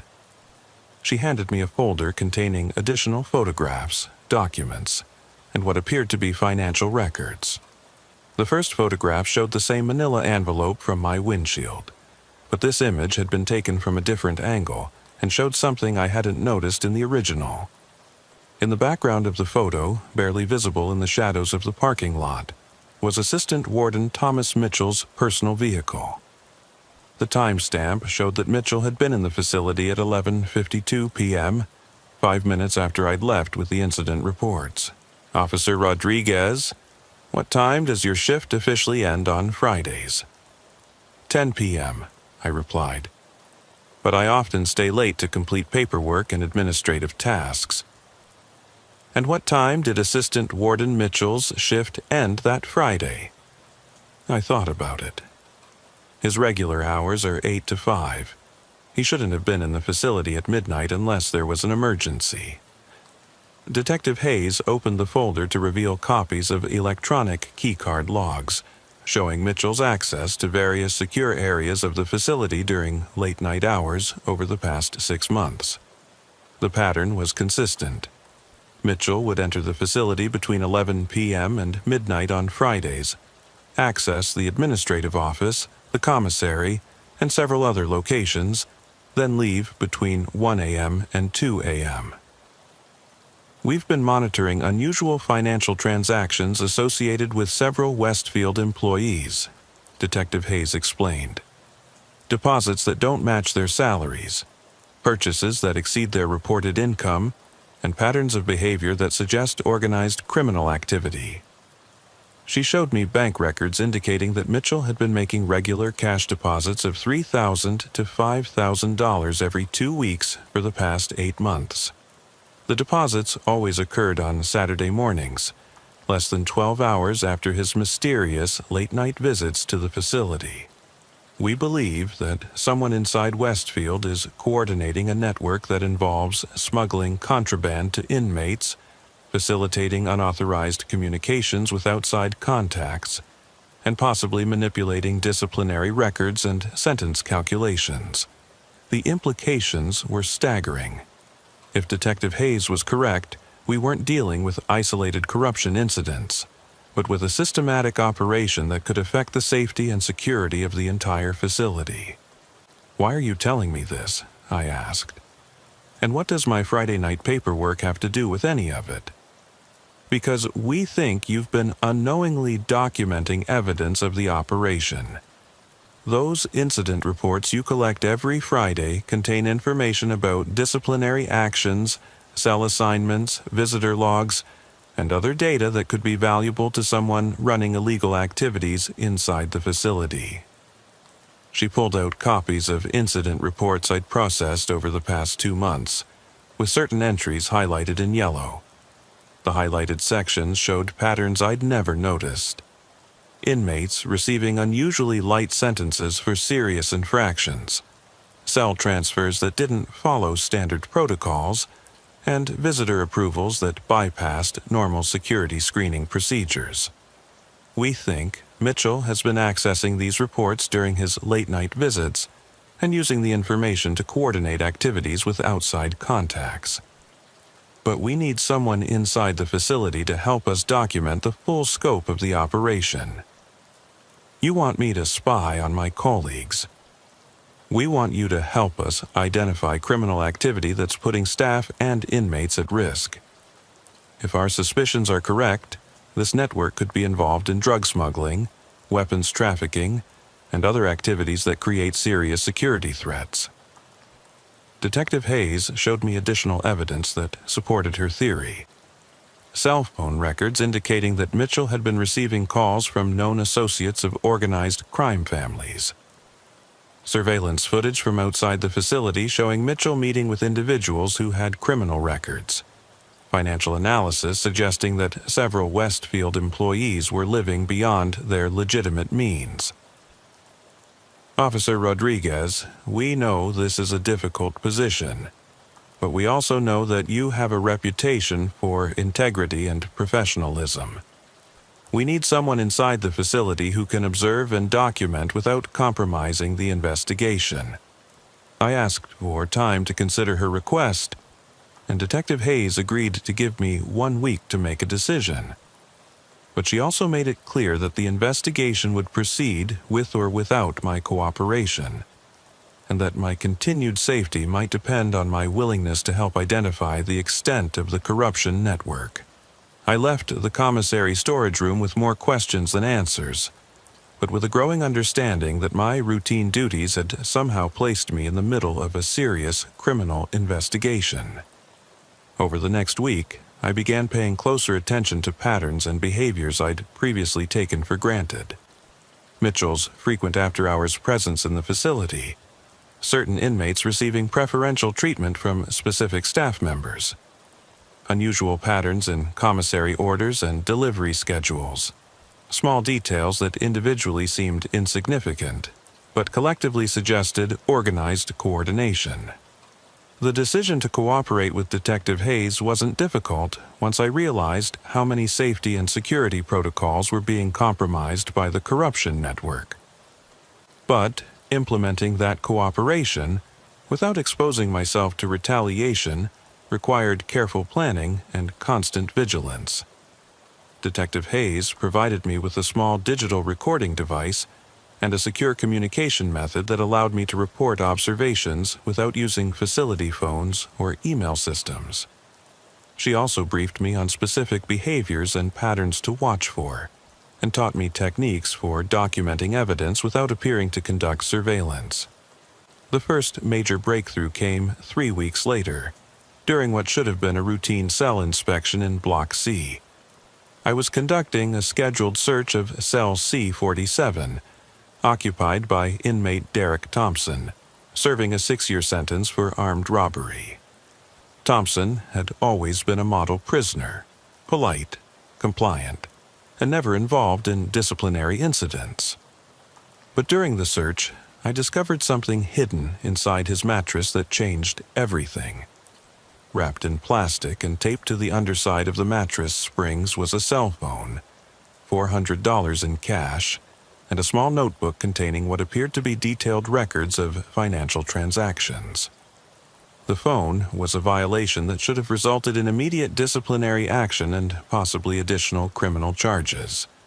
But when I reported the discovery to Sergeant Peterson, his response was unexpected. "Officer Rodriguez, I'll handle the paperwork on this one. Thompson's been cooperative with some ongoing investigations, so we might be able to work out an arrangement that benefits everyone." "Sergeant, possession of a cell phone is a serious security violation. This needs to be processed according to standard disciplinary procedures." "I understand your concern, but there are factors involved that you're not aware of. Trust me to handle this appropriately." Instead of confiscating the contraband and filing the required incident report, Sergeant Peterson instructed me to return the items to Thompson's cell and act as if the search had revealed nothing significant. That evening, I contacted Detective Hayes and reported the incident. She confirmed that Sergeant Peterson was one of the employees under investigation, and that my discovery had provided direct evidence of the corruption network's operations. "The cell phone probably contains communication records that would expose the entire operation," Detective Hayes explained. "Peterson's attempt to suppress your discovery confirms that he's actively participating in the network." But she also warned me that my refusal to cooperate with Peterson's instructions might have exposed my role in the investigation. "You need to be extremely careful from this point forward. If they suspect you're working with law enforcement, your safety could be at risk." The next few weeks were the most stressful of my career. I continued my regular duties while secretly documenting violations and irregularities, but I also had to maintain normal relationships with colleagues who might be involved in criminal activities. The psychological pressure was enormous. Every conversation with Mitchell or Peterson felt like a potential trap. Every routine interaction with inmates could potentially expose evidence that I wasn't supposed to recognize. Every day brought new observations that confirmed the extent of the corruption network, but also increased the danger of discovery. The second major breakthrough came when I witnessed a direct exchange between Sergeant Peterson and inmate Marcus Sullivan in the laundry facility. I was conducting a routine security check when I observed Peterson hand Sullivan a small package wrapped in plastic. In exchange, Sullivan gave Peterson what appeared to be a roll of cash. The entire transaction took less than 30 seconds, but it provided clear evidence of direct staff-inmate collaboration in illegal activities. I documented the incident with the recording device Detective Hayes had provided, but I also realized that my position in the facility was becoming increasingly precarious. If Peterson was bold enough to conduct transactions in areas with security cameras, he was either extremely confident in his ability to control evidence, or he was becoming desperate. That night, I found another envelope on my car windshield. This time, the message was more direct. Mind your own business or face the consequences. I contacted Detective Hayes immediately, and she made the decision to accelerate the investigation timeline. We have enough evidence to move forward with arrests, she told me, but we need to act quickly before they realize how much we know. The arrests began the following Tuesday at 6 a.m., coordinated to occur simultaneously at multiple locations. Mitchell was arrested at his home. Peterson was taken into custody in the facility parking lot, and 3 other staff members were arrested at various locations throughout the city. But the most significant arrest was Derek Thompson, the inmate whose cell phone I'd discovered. When investigators searched Thompson's cell a second time, they found detailed records of the entire corruption network, including financial transactions, communication schedules, and the names of outside contacts who were facilitating the illegal activities. The investigation revealed that the network had been operating for more than 2 years, generating thousands of dollars in illegal profits through various schemes. Mitchell had been using his administrative access to manipulate disciplinary records, allowing certain inmates to avoid serious consequences in exchange for payments to outside accounts. Peterson had been smuggling contraband into the facility and facilitating unauthorized communications between inmates and criminal associates. Thompson, despite being incarcerated, had been serving as the primary coordinator for the network, using his cell phone to maintain contact with outside criminal organizations and directing the activities of corrupted staff members. The investigation also revealed that the network had been planning to expand their operations to include more serious criminal activities, including facilitating escapes and providing weapons to inmates involved in planned violent incidents. My role in exposing the corruption network became public during the subsequent trials, and I received both commendation and criticism from different segments of the corrections community. Some colleagues praised my commitment to integrity and professional standards. Others questioned my decision to cooperate with external investigators rather than addressing concerns through internal channels. But the most important outcome was the implementation of enhanced security protocols and oversight procedures designed to prevent similar corruption networks from developing in the future. Westfield State Penitentiary underwent comprehensive security reviews, including improved monitoring of staff activities, enhanced financial disclosure requirements, and regular auditing of disciplinary and administrative procedures.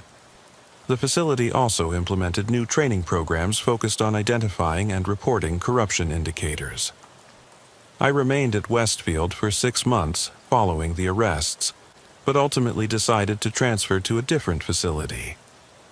The psychological stress of the investigation, combined with the ongoing tension with colleagues who questioned my actions, made it difficult to maintain effective working relationships.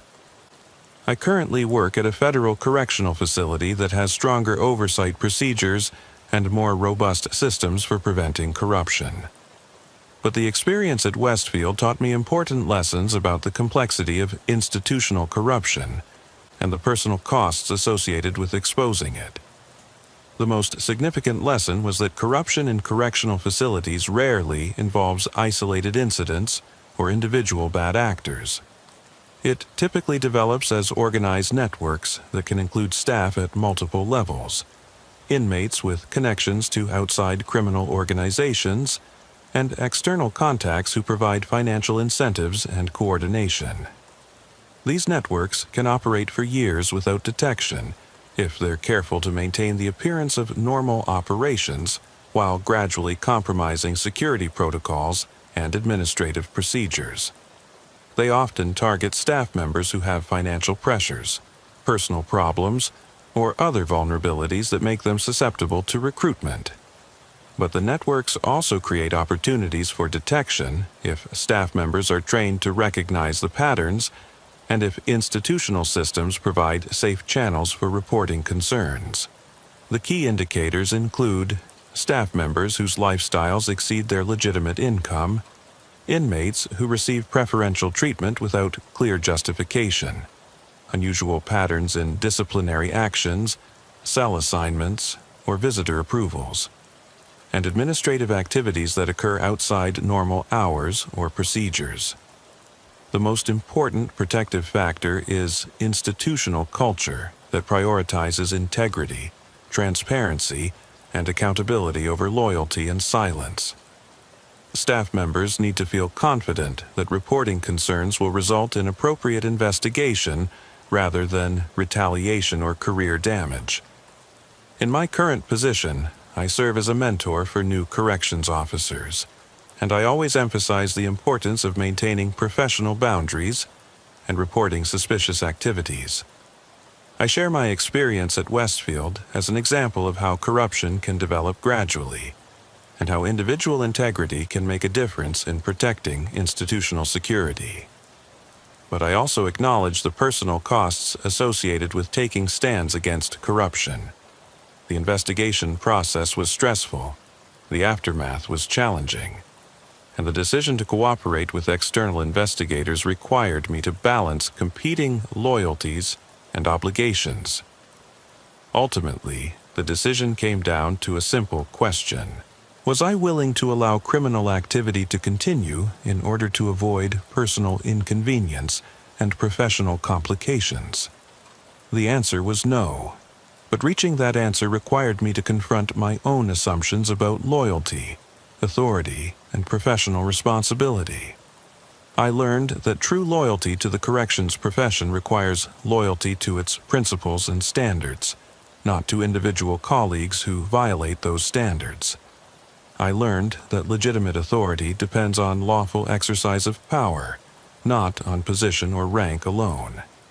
And I learned that professional responsibility sometimes requires taking actions that are personally costly, but institutionally necessary. The corruption network at Westfield State Penitentiary was ultimately exposed and dismantled, but it required the cooperation of multiple individuals who were willing to prioritize institutional integrity over personal convenience. Detective Hayes later told me that my cooperation had been essential to building the evidence necessary for successful prosecutions, and that the investigation had prevented the network from expanding into more serious criminal activities that could have resulted in violence and additional security breaches. But she also acknowledged that asking staff members to participate in these investigations places them in difficult and potentially dangerous situations that require ongoing support and protection. The criminal justice system has protocols for protecting witnesses and informants, but those protocols aren't always adequate for addressing the unique challenges faced by corrections staff who expose institutional corruption. These individuals continue working in environments where they may encounter retaliation, ostracism, or professional sabotage from colleagues who disagree with their actions. They need ongoing support, alternative career opportunities, and institutional recognition of their contributions to facility security and professional integrity. I was fortunate to have supportive supervisors who recognized the value of my actions and helped me transition to a position where I could continue my corrections career without ongoing complications from the Westfield investigation. But not all staff members who expose corruption have access to similar support systems, and the corrections profession needs to develop better mechanisms for protecting and supporting individuals who take personal risks to maintain institutional integrity.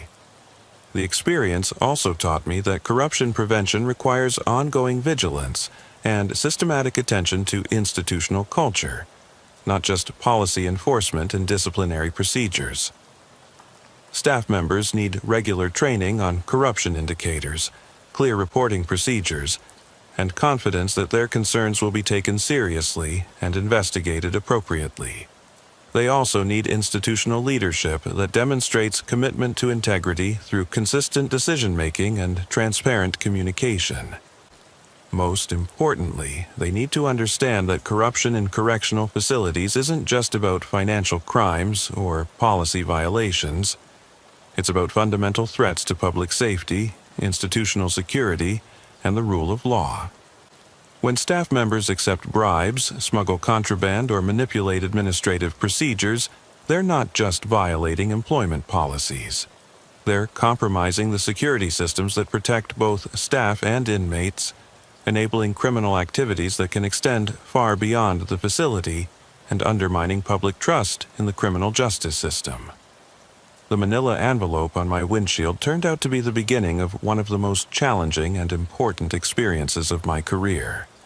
It forced me to confront corruption that I might otherwise have overlooked, and it required me to take personal risks to protect institutional integrity. But it also provided me with opportunities to make meaningful contributions to facility security and professional standards. And it gave me insights into the complexity of institutional corruption that have made me a more effective officer and a better mentor for colleagues who may face similar challenges. The envelope contained a photograph of me carrying incident reports, but it also contained an invitation to discover what those reports really meant and what my professional responsibilities required me to do with that discovery. Sometimes, the most important decisions we make are the ones that seem routine until we understand their true significance. And sometimes, integrity requires us to act on information we wish we didn't have, in situations we wish we hadn't encountered, with consequences we can't fully predict. But that's the nature of professional responsibility in corrections, dealing with difficult situations that don't have easy answers, and making decisions that prioritize institutional integrity over personal convenience.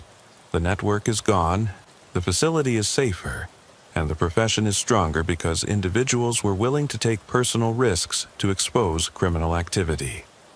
That's how integrity works in practice, not through grand gestures or heroic actions, but through everyday decisions to do the right thing even when it's difficult, even when it's dangerous, and even when it would be easier to look the other way.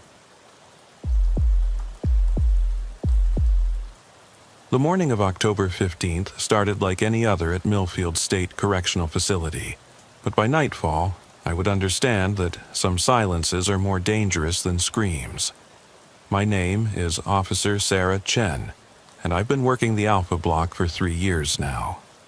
Alpha houses our medium security inmates, mostly drug offenders, burglars, and white-collar criminals serving sentences between 2 to 10 years.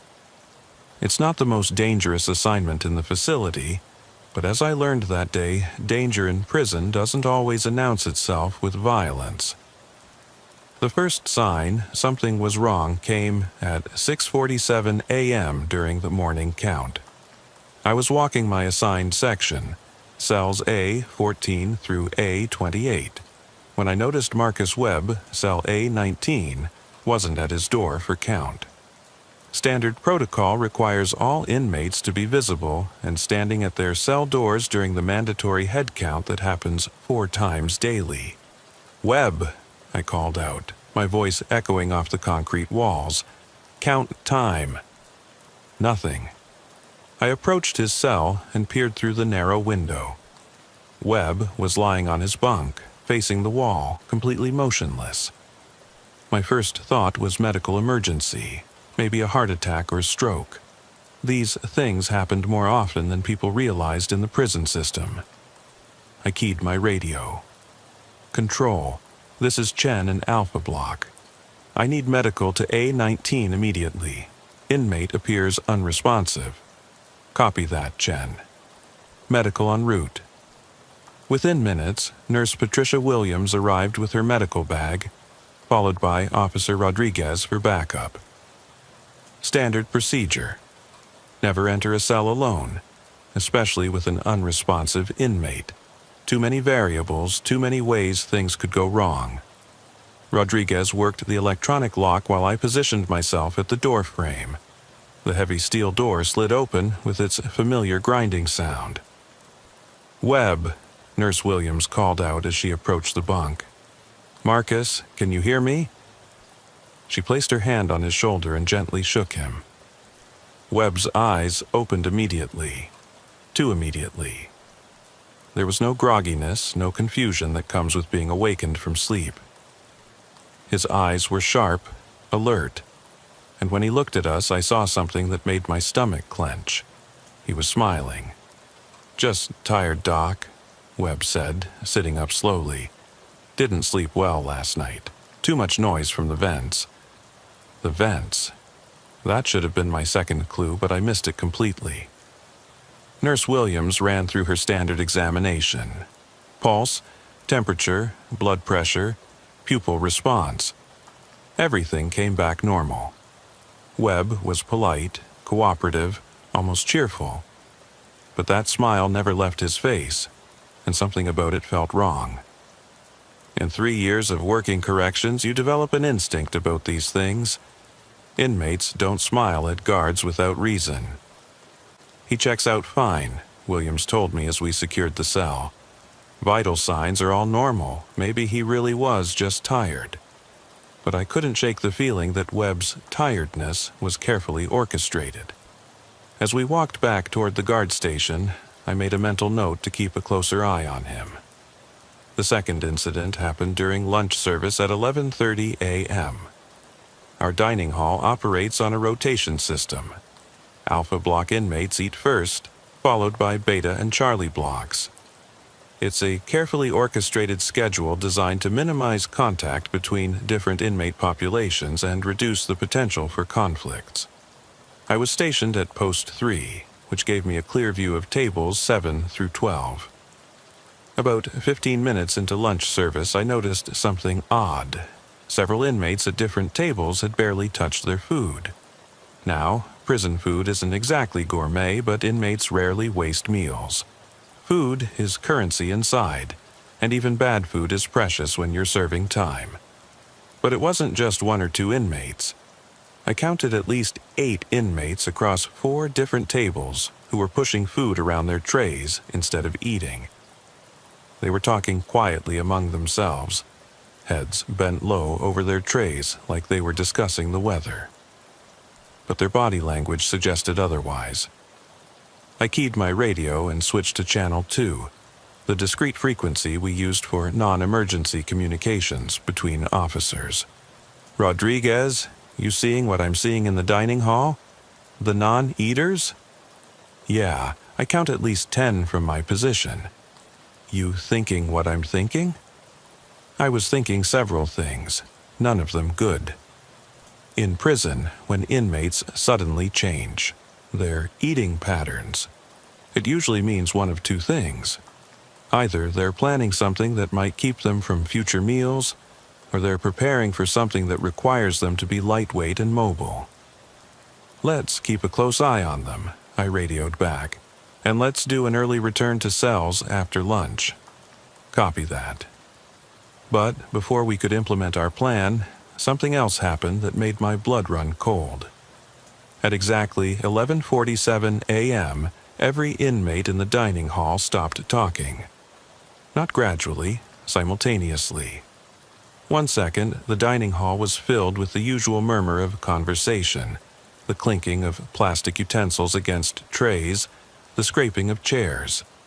The next second, dead silence. 43 inmates sitting at their tables, all motionless, all staring straight ahead. Not at the guards, not at each other, just staring into space with identical blank expressions. I've worked in corrections long enough to know that prisoners don't do anything in unison unless they're planning it.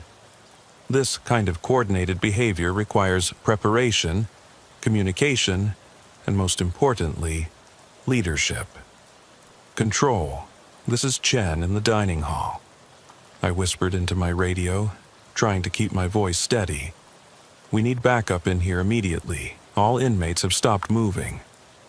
Copy, Chen. What's their current behavior? They're just sitting there, all of them. Not moving, not talking. It's like they're waiting for something. The silence stretched on for exactly 3 minutes. I know because I was watching the clock on the wall, praying that whatever was about to happen would hold off until backup arrived. But at 11:50 a.m., as if responding to some invisible signal, every inmate stood up simultaneously. Still no talking. Still no direct eye contact with the guards. They simply stood beside their tables and waited. "Inmates, return to your seats," I announced, my voice carrying across the silent dining hall. "Lunch service is not completed." No one moved. They remained standing, 43 inmates in perfect formation, like soldiers awaiting orders from their commanding officer. That's when I realized we weren't dealing with a random disruption, or even a typical prison uprising. This was something else entirely. A demonstration of control, coordination, and most frighteningly, discipline. Backup arrived within minutes. 3 additional officers led by Sergeant Morrison, a 20-year veteran who'd seen every kind of prison disturbance imaginable. But as he surveyed the dining hall, even Morrison looked puzzled. "Inmates, this is Sergeant Morrison," he announced through his radio's speaker function, his voice amplifying across the room. "You will return to your seats and complete lunch service in an orderly fashion, or you will be escorted back to your cells immediately." For a moment, nothing happened. Then, as coordinated as their silence had been, every inmate sat back down and resumed eating as if nothing had occurred. The rest of lunch passed without incident. Inmates chatted normally, finished their meals, and filed out of the dining hall in the usual controlled manner. But every officer on duty that day knew we'd witnessed something significant, even if we couldn't explain exactly what it was. The third incident happened during afternoon rec time, and this one finally revealed the scope of what we were dealing with. Recreational periods are typically when tensions run highest in any correctional facility. You have inmates from different cell blocks mixing together, playing basketball, lifting weights, walking the yard, or just congregating in small groups.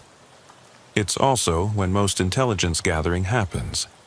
Inmates trade information, settle disputes, and yes, plan activities that corrections officers would rather prevent. I was assigned to yard duty that afternoon, walking the perimeter and keeping an eye on the various groups scattered across the recreation area. The October weather was perfect for outdoor activity, crisp and clear, with enough of a breeze to keep everyone comfortable. At first, everything seemed normal. A group of inmates was playing basketball on the court, others were using the weight equipment, and several small groups were engaged in conversation near the picnic tables. But as I made my rounds, I began to notice patterns that troubled me. First, I observed that inmates who normally didn't associate with each other were having brief, seemingly casual conversations. Marcus Webb from A19, the same Webb who'd been too tired for morning count, was talking quietly with Dennis Torres from C Block. Torres was serving time for armed robbery and had never shown any interest in associating with Webb's crowd of white-collar criminals. Second, these conversations were happening in a specific pattern. Webb would approach a group, have a brief exchange with one person, then move on to another group. Each conversation lasted exactly the same amount of time, maybe 30 seconds, and ended with what looked like a simple handshake or pat on the shoulder. But I knew enough about prison communication to recognize a message distribution system when I saw one. I keyed my radio to channel 2. "Morrison, this is Chen on yard duty. We might have a problem developing out here." "What kind of problem, Chen?" "Looks like organized communication happening between inmates who normally don't interact." "Webb from Alpha is making rounds. Brief contact with multiple groups. Keep watching. Document everything you see." I continued my patrol, this time focusing specifically on Webb's activities. Over the course of the next hour, I observed him make contact with at least 15 different inmates from all 3 cell blocks. Each interaction followed the same pattern: brief conversation, physical contact, immediate separation. But the most disturbing observation came at 2:45 p.m., when I noticed that every inmate Webb had spoken to was now wearing their standard-issue orange sweatshirts, despite the warm afternoon temperature. In a facility where inmates often try to distinguish themselves through small variations in dress, rolled sleeves, untucked shirts, different ways of wearing their caps, this uniformity was significant. And then I saw something that made my training kick into high alert. Near the wait area, 3 inmates were engaged in what looked like casual conversation, but their hands were moving in synchronized patterns that weren't random gestures. They were communicating in American Sign Language. I don't speak ASL fluently, but I'd taken a basic course during my corrections training. I could make out simple words and phrases: tonight, ready, signal, go. My heart started racing. Whatever had been building all day, the coordinated silence, the organized communication, the uniform dress code, it was leading to something that was supposed to happen tonight. I immediately radioed control. "This is Officer Chen requesting immediate supervisor response to the yard. Priority 1. Within minutes, both Sergeant Morrison and Lieutenant Hayes arrived at my position. I briefed them quickly on everything I'd observed, and we made the decision to end recreational time early and return all inmates to their cells for an unscheduled security check. "Attention, all inmates," Morrison announced through his radio speaker. "Recreational time is concluded. Return to your housing units immediately for routine security inspection." The response was immediate and coordinated. Every inmate in the yard stopped what they were doing and began moving toward the facility entrance. No complaints, no questions, no resistance. Just complete compliance. But as they filed past us in their organized lines, I noticed that every single inmate was making brief eye contact with Marcus Webb, who had positioned himself near the entrance door. It wasn't obvious, just quick glances that could easily be mistaken for coincidental contact. But I was watching for it now, and the pattern was unmistakable. Webb was their coordinator, and whatever they had planned was still on schedule. The security sweep of Alpha Block began immediately. Standard procedure requires inmates to remain in their cells while officers conduct thorough searches of both living areas and common spaces. We were looking for weapons, contraband, communication devices, or anything else that might indicate planned disruptive activity. But after 2 hours of intensive searching, we came up empty. No weapons, no contraband, no written communications, nothing that would indicate planning for an escape attempt or uprising. Either the inmates were incredibly skilled at concealment, or we were looking for the wrong things. As evening approached, the facility settled into its normal routine. Dinner service passed without incident, as did evening count. But I volunteered for a double shift that night, convinced that whatever the inmates had planned was still coming. My instincts proved correct, but in ways I never could have anticipated. At 11:23 p.m. during the night watch rounds, Officer Martinez discovered that the lock mechanism on the main security door between Alpha and Beta blocks had been tampered with. The electronic lock was still functional, but someone had inserted thin pieces of metal, probably filed down bits of spoon handles into the door frame in a way that would prevent the lock from fully engaging. But here's what made it truly alarming. The tampering had been done from both sides of the door. Someone in Alpha Block had coordinated with someone in Beta Block to sabotage the lock simultaneously. Control. This is Martinez. We have a security breach on the main corridor door between Alpha and Beta. Looks like coordinated tampering. Copy, Martinez. Secure the area immediately. All units respond for facility lockdown. Within minutes, Millfield State Correctional was in full lockdown mode. All inmates confined to cells. All common areas sealed. All staff on high alert. Emergency protocols activated. But as we initiated the lockdown procedures, we discovered something even more disturbing. The tampering hadn't been limited to one door. Over the next hour, security sweeps revealed that lock mechanisms throughout the facility had been systematically compromised. Not enough to cause immediate failure, but enough to significantly delay any attempt to secure the facility quickly in an emergency. Someone had been planning not just an escape, but a facility-wide security breakdown.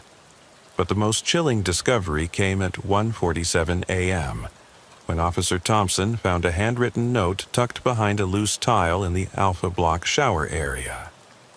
The note was brief, written in block letters on a piece of cardboard torn from a commissary box. Demonstration complete. Point proven. No further action required. It was signed with a simple W. Almost certainly Webb's signature. That's when the full scope of what had happened became clear. We hadn't interrupted an escape attempt or prevented an uprising. We'd been subjects in a demonstration, a carefully orchestrated proof of concept showing just how easily the facility's security could be compromised through coordination and planning. Webb and his associates had spent days, possibly weeks, preparing a mock operation that revealed serious vulnerabilities in our security protocols. They'd demonstrated their ability to coordinate simultaneous actions across multiple cell blocks, communicate complex information without detection, compromise critical security infrastructure, maintain operational discipline under close observation, and most frighteningly, they'd done it all while appearing to comply with every facility rule and regulation. The investigation that followed revealed that Marcus Webb wasn't just any white-collar criminal. Before his conviction for embezzlement, he'd been a security consultant for corporate facilities. His expertise included risk assessment, vulnerability analysis, and penetration testing. Essentially, he was a professional at finding and exploiting security weaknesses. The inmates who'd participated in the demonstration weren't randomly selected. They included a former military communications specialist, an ex-electrician with knowledge of building systems, and several individuals with experience in project management and coordination. Together, they'd formed an informal security assessment team that had spent months analyzing Millfield's operations, identifying weaknesses, and developing a plan to demonstrate those vulnerabilities without actually escaping or causing harm. But why? The answer came during Webb's disciplinary hearing 3 days later. "Officer Chen," Webb said, addressing me directly during the proceedings, "do you remember what I told you about noise from the vents keeping me awake?" I nodded, though I wasn't sure where he was going with this. The ventilation system in this facility creates sound patterns that allow communication between cell blocks. Inmates have been using those patterns to coordinate activities for months, possibly years. We wanted to demonstrate how serious this security gap really is. He paused, his expression becoming more serious than I'd ever seen it. 3 weeks ago, there was talk among some of the more dangerous inmates about using these communication methods to coordinate a real escape attempt. Not a demonstration. An actual breakout that could have resulted in violence, injury, or death. The hearing room fell silent as the implications sank in. we chose to expose the vulnerabilities through controlled demonstration rather than allow them to be exploited for genuinely dangerous purposes. Sometimes, Officer Chen, the best way to prevent a real disaster is to stage a fake one. In the end, Webb and 12 other inmates received disciplinary sanctions for their participation in the unauthorized demonstration, but they also received recommendations for their constructive approach to facility security improvement. More importantly, Millfield State Correctional implemented significant security upgrades over the following months, including improved communication monitoring, enhanced lock systems, and revised protocols for detecting coordinated activities among inmates. I learned several important lessons from that experience. First, never underestimate the intelligence, creativity, and organizational capabilities of the people in your custody. Many inmates have professional skills and experiences that they can apply to analyzing and understanding institutional operations. Second, unusual behavior patterns often indicate planning, but those plans aren't always malicious. Sometimes inmates act in ways that seem suspicious because they're trying to address legitimate concerns through unofficial channels. Third, the silence between inmates can be more dangerous than their shouting, but it can also be more constructive than their complaints. Marcus Webb was transferred to another facility 6 months later, where he reportedly became involved in prisoner education programs and conflict resolution initiatives. I heard through the corrections network that he'd helped prevent 2 serious incidents at his new location by serving as an intermediary between inmates and administration. I still work Alpha Block at Millfield State Correctional, and I still pay attention to unusual patterns among the inmates in my custody. But now, I approach those patterns with curiosity rather than just suspicion. Because sometimes the most important thing a corrections officer can do is listen to the silence and try to understand what it's really saying. And sometimes what it's saying is more helpful than dangerous, if you're willing to hear it. The incident taught me that effective corrections work isn't just about maintaining security and enforcing rules. It's about recognizing that the people in our custody are still people, with skills, intelligence, and sometimes even genuine concern for the safety and security of the facility where they're serving their time. But it also reminded me that in a correctional environment you can never let your guard down completely. Even when inmates are trying to be helpful, the institutional dynamic between guards and prisoners creates situations where good intentions can still result in dangerous outcomes. The key is finding the balance between healthy skepticism and genuine openness to communication.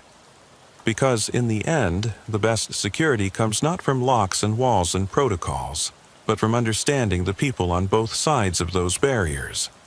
And sometimes, understanding begins with paying attention to the silences.